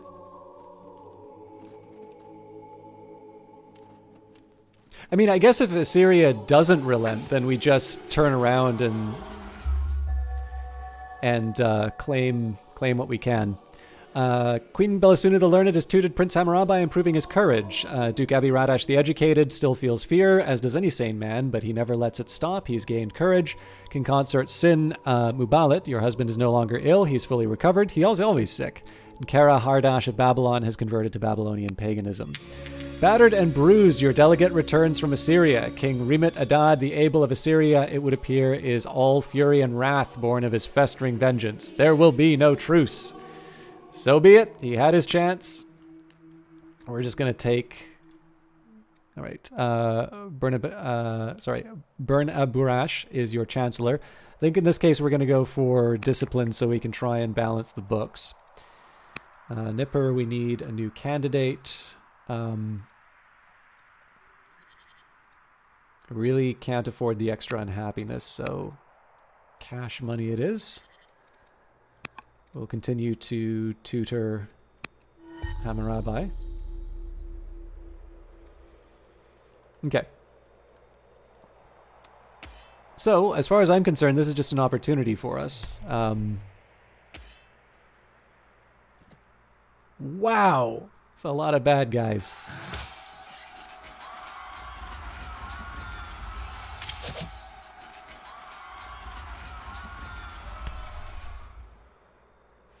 So, I would have actually preferred to have healed up in my territory, but let's press this advantage. Give them no quarter. Okay, I think I'm going to have to... Oh.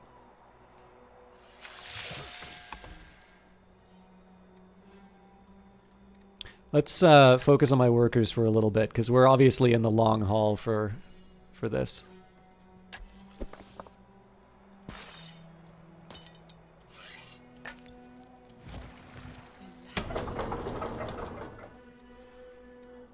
Okay. Zanat. We probably should start with a gardener for the lavender. Murad. We're kind of short on axemen, so I think that's the right call here. Well, we also have a lot of discontent.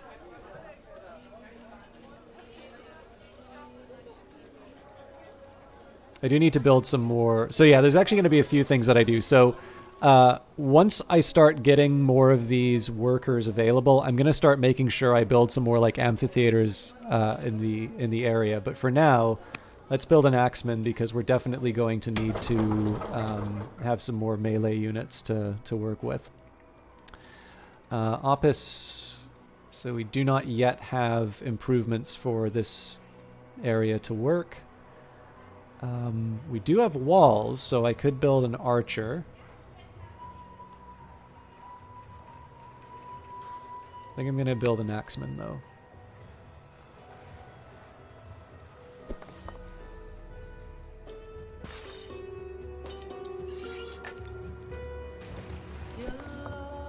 Okay. So now we'll heal up. I think the time has come for an archer upgrade here.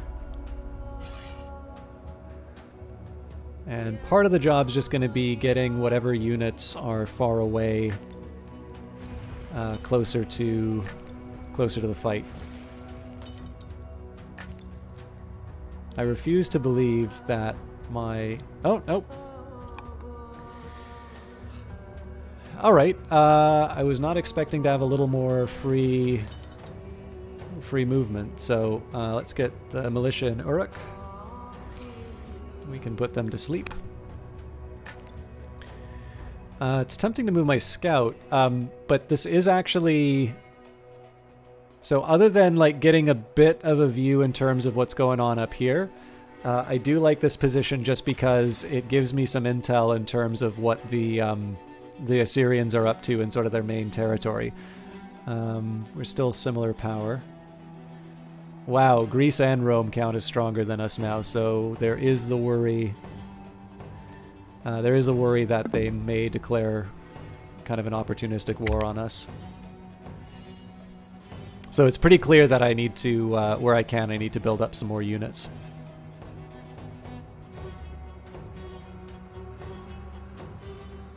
But I do also have the laws that will allow me to build a stronghold.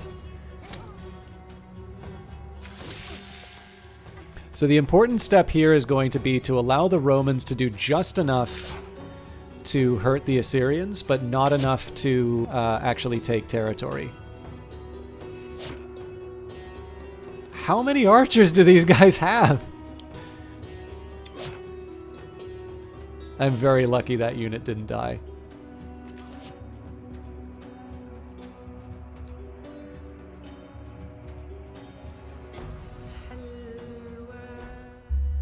Carthage now is at a truce with Assyria. All right.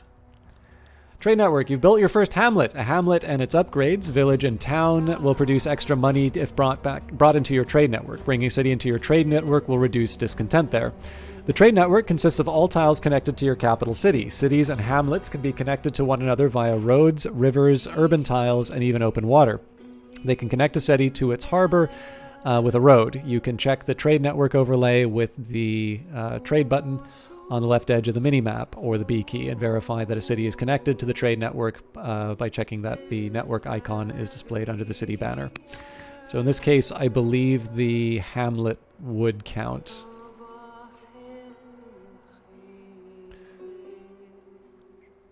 So I am mildly tempted, knowing what I know here. I'm mildly tempted to start building roads again.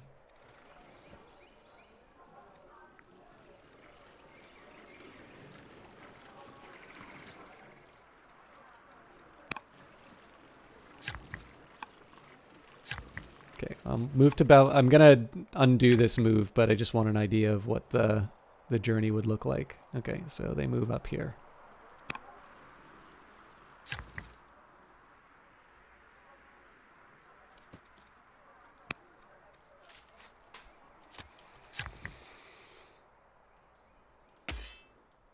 Definitely need my axe unit to get the heck out of there. I'd prefer to move them even further, to be honest, but I don't think that's an option.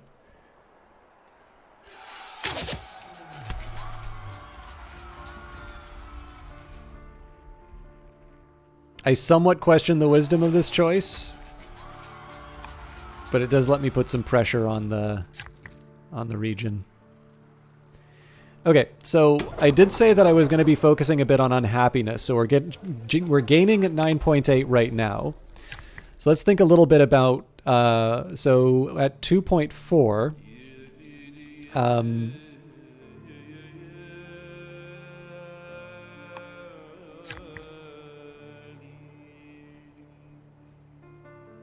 Yeah, I wonder if I can just replace this with an amphitheater, to be honest. Actually, I did say, okay, so yes, I do want to focus on culture, but I need to build my stronghold first.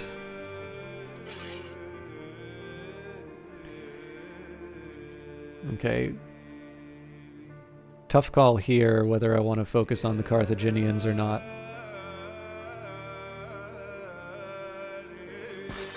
Let's focus on upgrades first.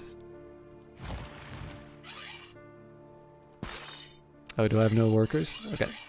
So all my workers are otherwise occupied. So I'm pretty sure this unit's dead.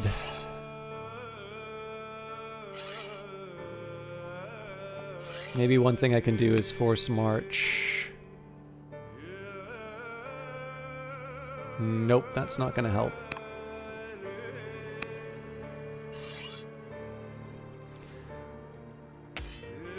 Although there's maybe some wisdom in force marching the other direction.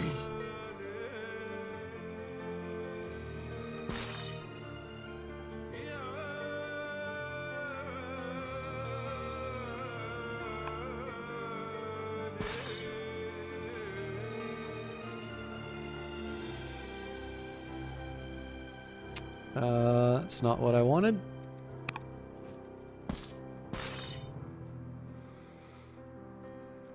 And we'll buy the... Ah!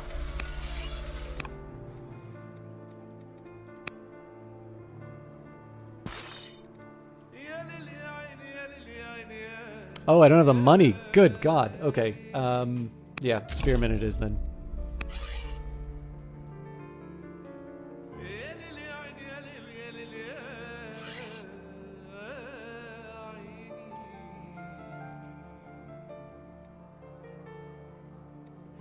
Okay, let's watch my axeman die.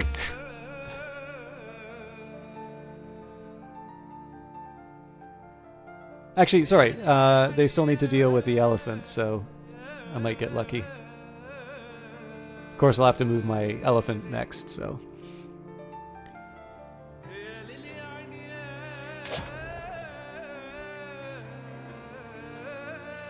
Oh, no, they got the shot in, drat.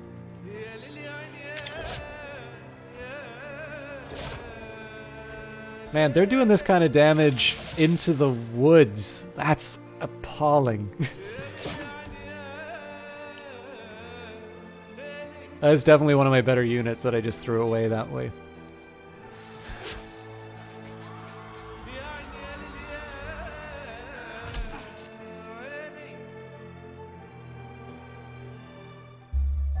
Great Ziggurat has been completed by Rome. Palatinum the Slothful has converted to Judaism.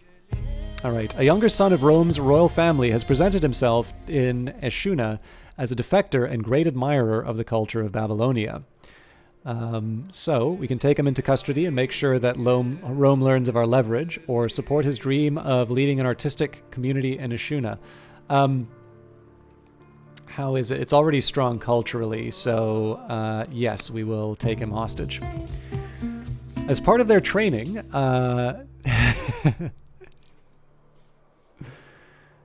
that's another one for you to drop in. That's another one for us to drop in a favorite channel at the right moment. As part of their training, Duchess Zakiti and her fellow students organize an emporium near Borsippa, where they study. Zakiti leads the effort and shows considerable promise. In fact, the citizens of Borsippa wish to keep the emporium as a permanent fixture for trade. What do you wish to establish in the city? So a market for local goods or trading post. Caravan's kind of tempting. I should probably remember exactly. Okay, so I don't know if it's clear.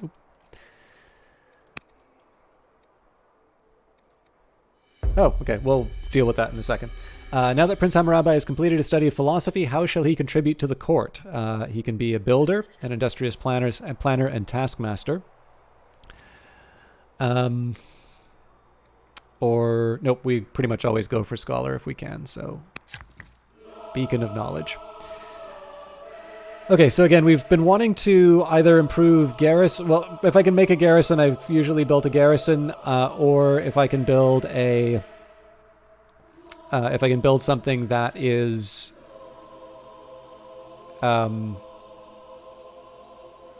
military focused, I'll build that. Although right now we're losing money, so let's get the hamlet built. This is going to be sort of a long-term investment, but I am, against my better judgment, going to continue this somewhat chaotic effort to build roads.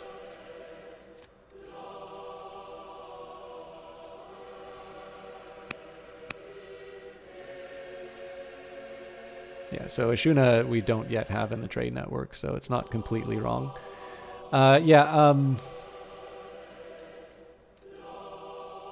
Okay, so Shift F1 doesn't help me here, but we can find it. So caravan mission. Caravan units can be sent on caravan missions to foreign capitals. A caravan moves once per turn, costing 1 order, and upon safe arrival, the unit is consumed, producing a lump sum of money and a foreign opinion boost. Okay, so not terrible, but I prefer the market. Now, we got to deal with the invaders. So my best option is to hit the horses with my pokey bits first. Now, there is a risk that if I build the quarry beside the militia, so we're just going to give that a little time, and we can build the stronghold instead.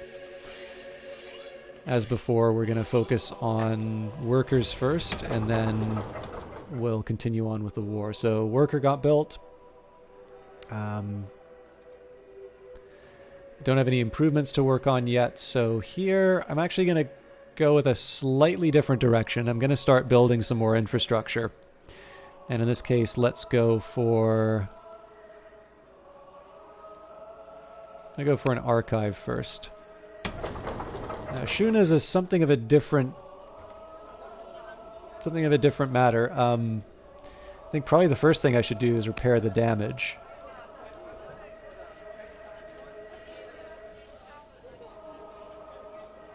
And ranchers give me extra orders, so I think that's a no-brainer for me at this point. Okay, so at this point, what I'm trying to do is maximize the damage to the Assyrians. But again, they have this absolutely astonishing kind of range of attacks. So I'm probably going to wind up losing another archer off of this if I'm completely honest.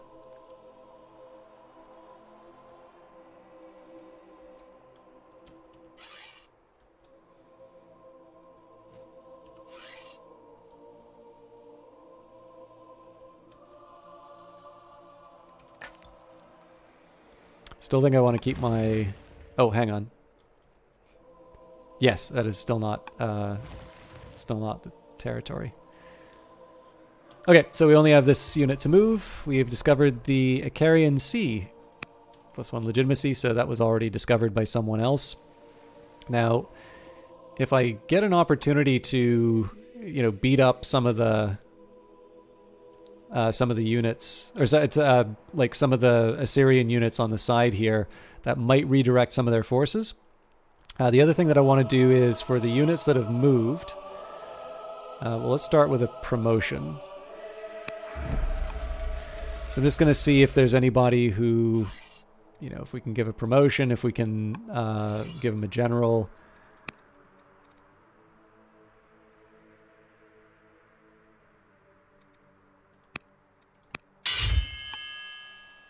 I think that guy hates me, so it will actually cause a bit of a drop in performance.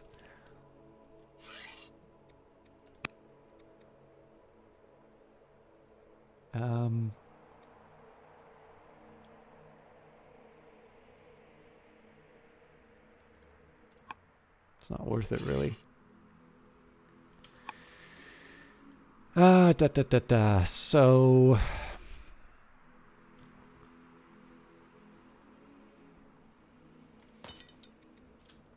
And I can't upgrade these guys yet because I don't have the tech. Alright, well, I'll just be happy that I have some extra orders left over, I suppose.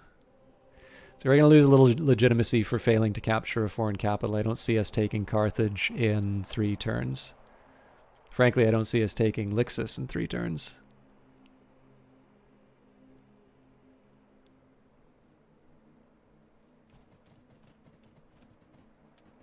That's interesting. Oh, they're going aggressive on this one. I wonder... Yeah, we're going to lose it. God. Ugh!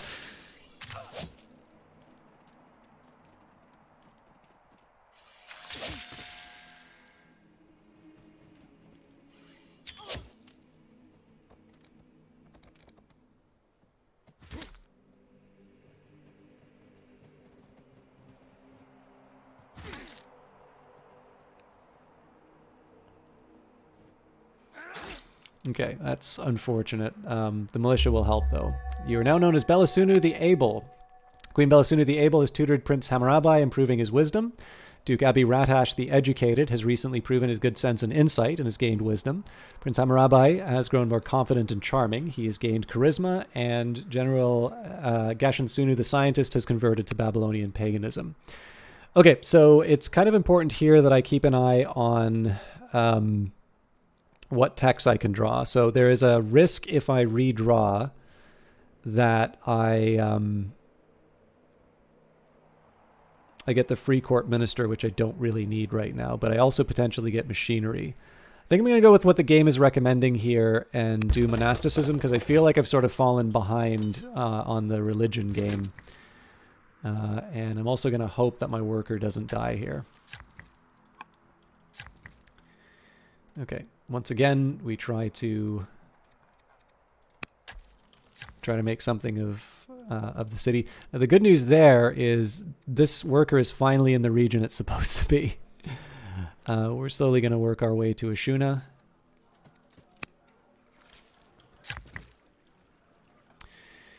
I think the plan here was going to be to try and deal with the unhappiness in Murad, but... I do want to build a stronghold first because, again, it allows me to build my really good archer units, which will possibly be the thing that saves me from oblivion. Okay. I'm just trying to think the best way of handling this because I've only got 2 units to work with.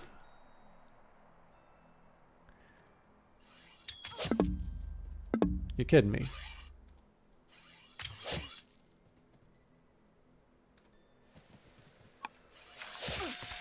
Agam is your relative and the general of the Archer, so we'll make him courageous. With child, you learn via your husband that King Consort Sin Mubalat the Builder that Duchess Zakiti carries your unborn grandchild. It was not a planned pregnancy. As ruler, matters of bloodline and legitimacy must go through you. A baby would bring much to celebrate, but many would question the child's lineage and birthright. There will be no baby without a marriage. Duchess Zakiti becomes miserable, or you and your child are no longer my blood. Yikes. And the baby will live, but at my whim.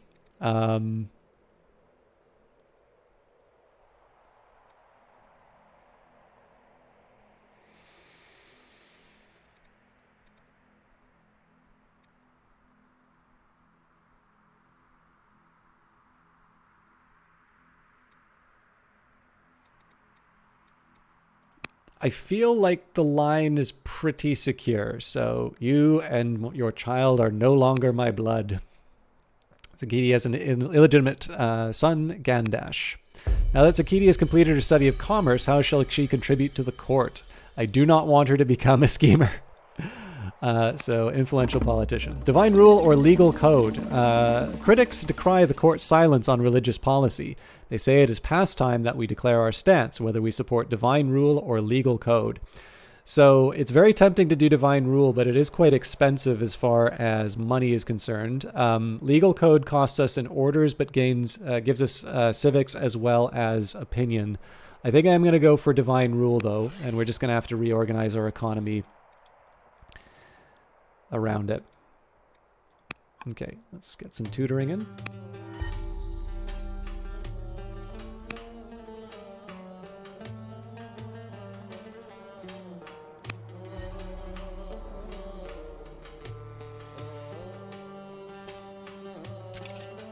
Not quite. Now, I'd be able to demolish this unit if I... Ugh.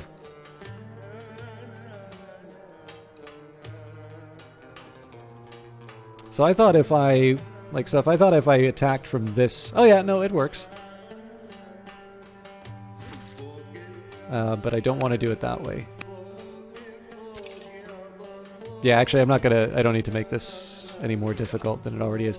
I'm a little worried that this unit's going to come in and clobber my pike unit, but I gotta work with what I've been given. Okay.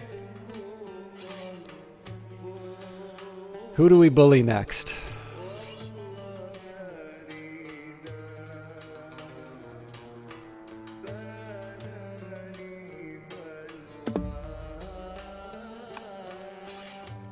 Oh, right. Everybody's already moved. I am not really focused, am I? Okay, so let's focus on...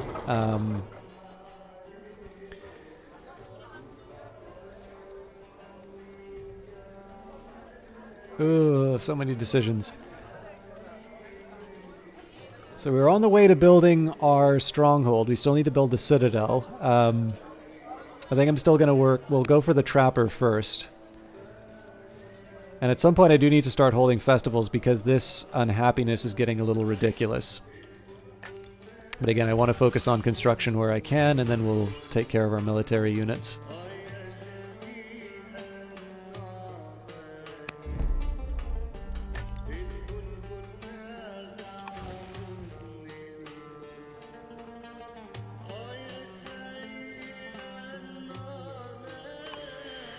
Okay, not much else for us to do. Let's maybe see if there's something for the ambassador.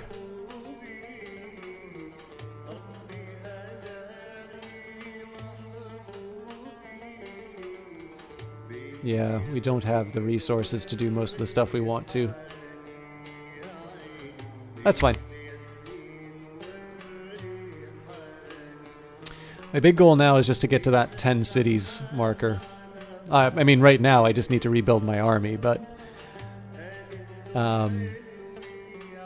if we can get the 10 cities ambition, that helps us with our overall score as well as we're halfway done on our ambitions.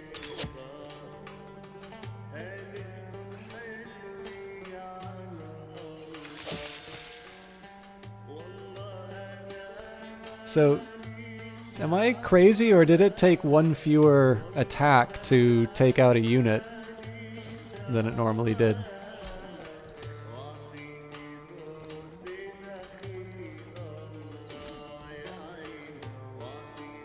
Either way, it's looking really grim for my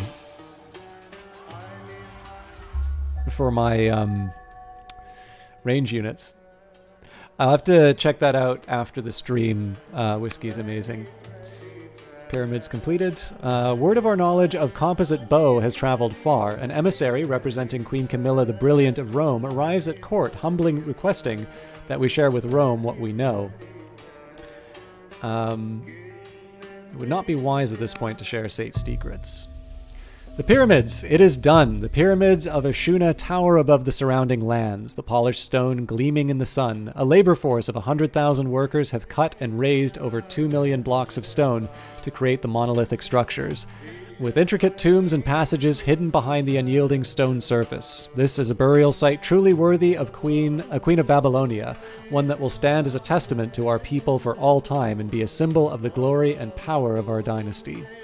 With this wonder, my legacy will endure. Oh, sorry, I should have read the pyramids entry. The buildings of your cities are visible for miles around, and wondrous constructions that tourists travel the world to see. The legend of the buildings of Babylonia has also led to a new name for you, Bellasuna the Keystone. A meeting with your leading architects raises a question of what statues you want displayed on the latest monuments. There is always more to achieve. Will you announce a new ambition to those assembled? So I need people I can trust to oversee these cities, maintain 8 governors. I currently have 4. Our cities will shine like jewels. 3 legendary cities, or I'm not feeling ambitious right now. That's a tough one. I don't know if we'll get 3 legendary cities, but... we're trying Immortal Velity. It's, the Roman campaign didn't quite work out, so I instead opted to go after the Assyrians, but then Hammurabi went and married a Carthaginian. So it's gotten a little complicated. Your daughter, Duchess Kashaya, fidgets during conversations, has difficulty concentrating when not physically active. To what discipline should she apply this energy? She could dig for ancient artifacts and become a delver, or gather herbs in the forests, lumber mills and pastures, or mines and quarries. We probably have more mines and quarries, to be honest. Actually, no, but she's Kassite. I should have done the other one. And Bellasuna is you and the governor of Babylon. I'm tempted to just go for... Nope, inspiring. That's going to be what gets us to legendary.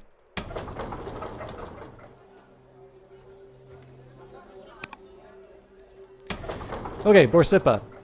We probably want to... Probably want to get some military units up sooner rather than later, but maybe we'll start with walls.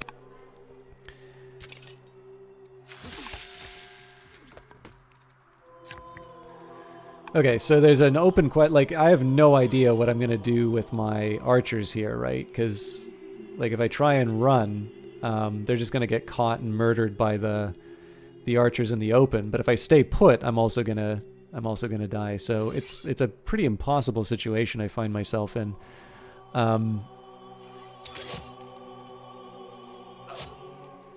Especially because this is such a good unit. So what I'll try and do is maybe throw some...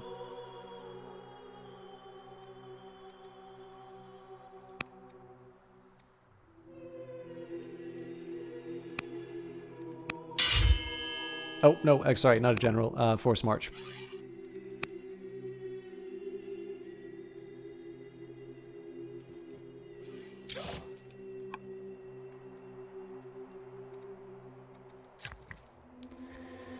Okay.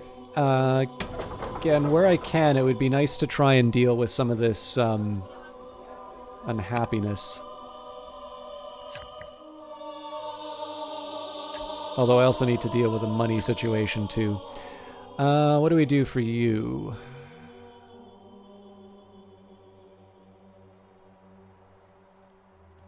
We don't actually, now that I think of it, we don't really need the orders at the moment. Partly just because we've lost all of our soldiers.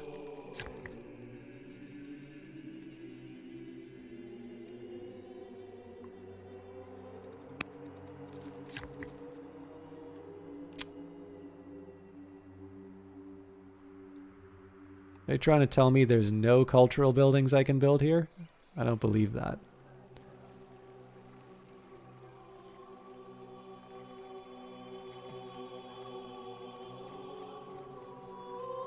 Seven laws, good lord. Okay, tough call.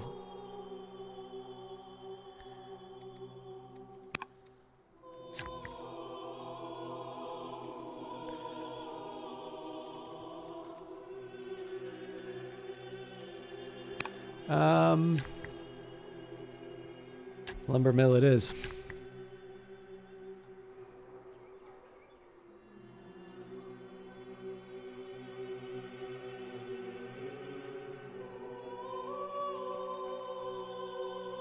We don't have the stones for barracks. Yikes. Okay. So they want me to put a granary here. Helps with... Well, I can see the logic. Although, if I'm going to build, why not... Why not build the grove for the culture?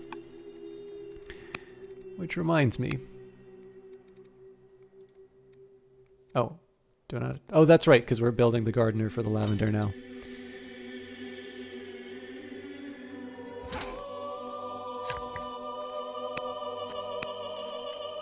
Okay, so at this point, we're just trying to keep this thing alive for another turn.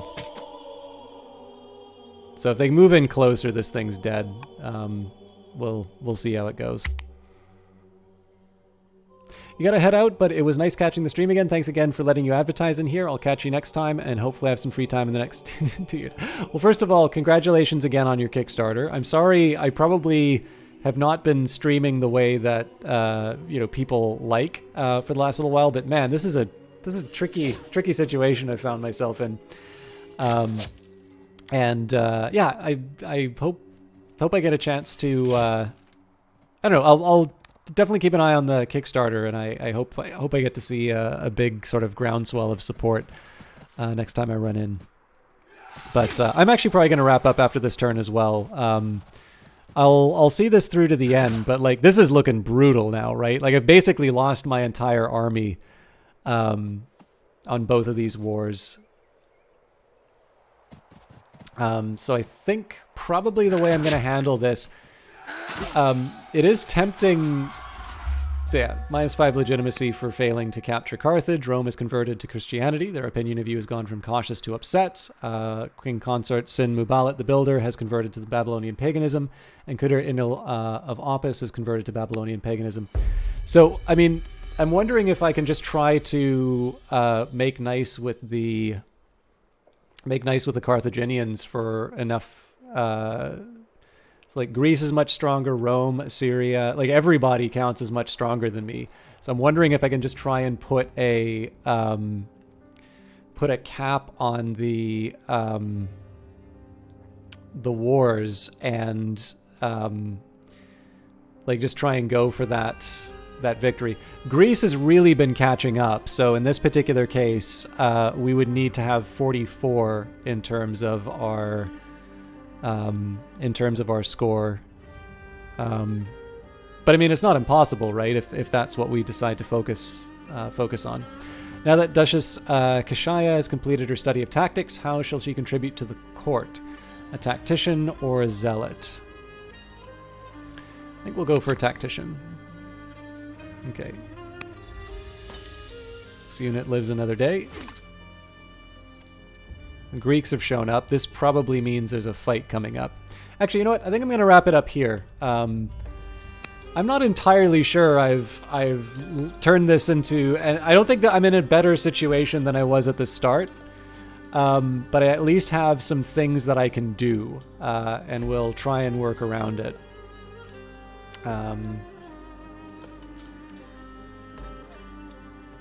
But yeah, I don't know. I'm very fond of Old World. My preference, to be honest, would be to sit down and play a couple of... And actually, sorry, Immortal Validity, you probably just showed up, so I'm sorry. I'm sorry to keep this so brief, but yeah. So I mean, I'm not feeling very positive about where this playthrough is gonna go, but at the very least, you know, I don't know, military-wise, I'm definitely struggling, because it definitely, the AI definitely feels very capable of just decimating my units, and I feel like I put a lot of effort to get very minimal results. Now, I think to a certain extent that's a lack of familiarity more than anything. Actually, we'll see if we can get some kind of recovery out of this, but I'm not optimistic. But yeah, so like, I definitely feel like there's some growing I need to do in terms of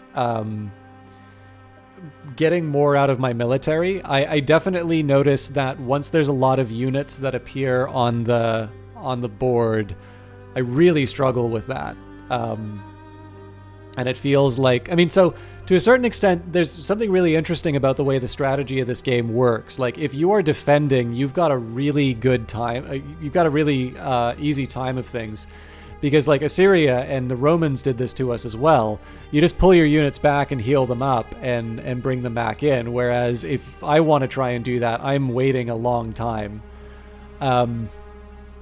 So I definitely need to get a better understanding of how to effectively run a war.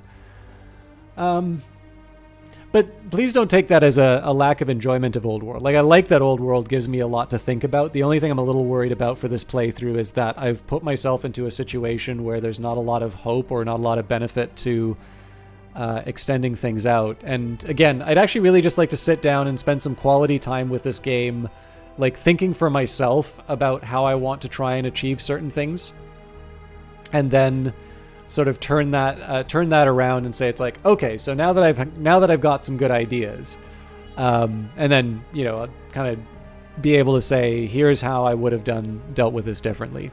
But again, the intention is still to kind of keep this as the main Monday game. If I feel like there's not a lot of added value in continuing this playthrough, I may start a new one, but I'd kind of like to see how far I can go with this one and make some more progress. And the other thing too is it might actually be kind of fun to try the Carthage scenarios, or maybe try the Macedonia one again. There's a lot of different ways that I can go with it. But as far as where I'm concerned, I feel like I've been able to kind of get the economy back on track reasonably well. One thing I might want to start doing is just ignoring the game's recommendations. I do like the recommendations, especially because there's a big cognitive load in this game. But I feel like the more I've been following those recommendations, the less of an overall strategy I've been employing. And I'm not entirely sure, like, overall, I just don't think it's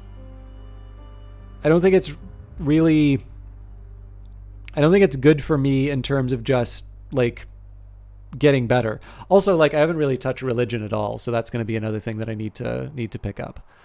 So yeah, I just think maybe now that I've kind of learned some lessons burning my hand on the stove a few times, it might be kind of nice to, play with a little bit more purpose and try and make it so that I'm not necessarily paying attention to what the game is telling me to build, but rather say, okay, so this is going to be like my lumber mill and mine location and so on and so forth. And of course, on the military side of things, I'm probably at the case where trying that Macedonia campaign again would be good. As far as the overall week's plans are concerned, Wednesday we're going to be back to Phantom Brigade, although keep in mind I would like to get another session of Industries of Titan in before the new patch, so I may switch it up a little bit just depending on where we're going. And if you have a preference, please let me know. And then Friday, I have a couple of options available to me. So Out There and Songs of Conquest have been the two options, but I'm actually really thinking about trying this other strategy game that somebody had offered a key for. Because one, I'm so late in doing that, but number two, it's actually kind of related to this, and I feel like it would be a good time for me to just kind of clear my head a little bit and move on. Yeah, it's one of the reasons I'd like to add.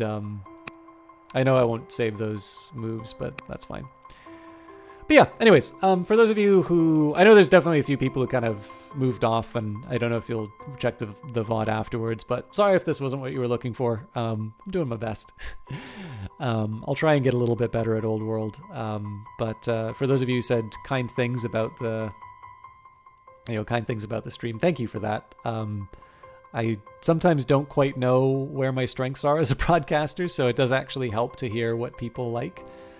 Particularly because I will be honest, like the digressions and the rants are things that I sometimes feel I need to rein in. So it, like, I know you say that quite frequent. I say you as chat. I know I say it quite frequently.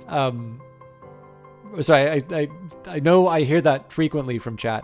It actually does help for me to hear that multiple times, because I am actually not a very good judge of some of the things that I do.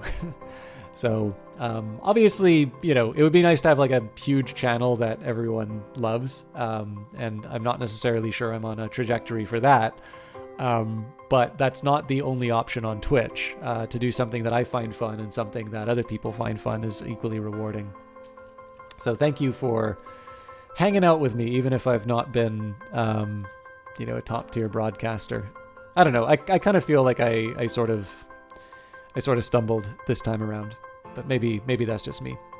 Let's see who we've got online, either for Old World or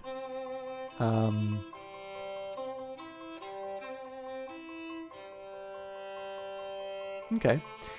I think you all know I've had a very mixed...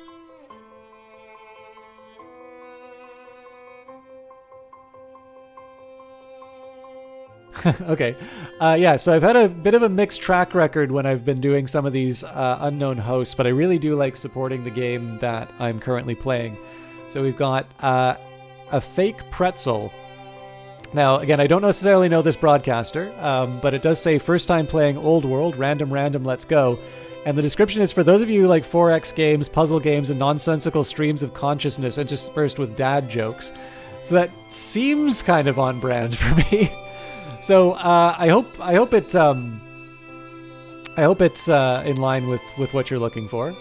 Again, I'm gonna be back minimum Wednesday for a Brace Yourself game, and I hope you all have a good time with a fake pretzel. Right, and now I have to wait for the countdown.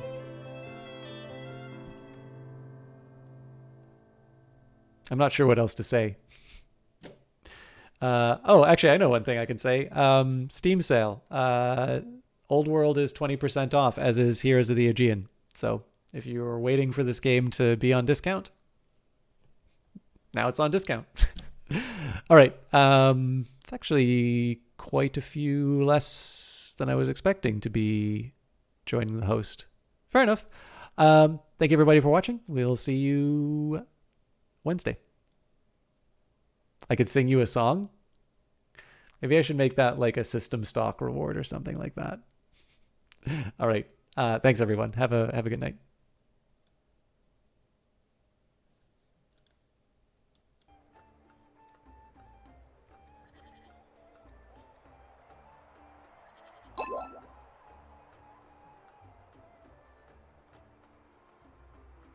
Today we're going to talk about one of... Hi there, System Stock. Nice to see y'all. Just playing some Old World. It's my first time playing Old World, so this is really interesting. We've gotten pretty far, but Egypt is kind of kicking my ass right now. So we're taking over Greece and figure out what to do.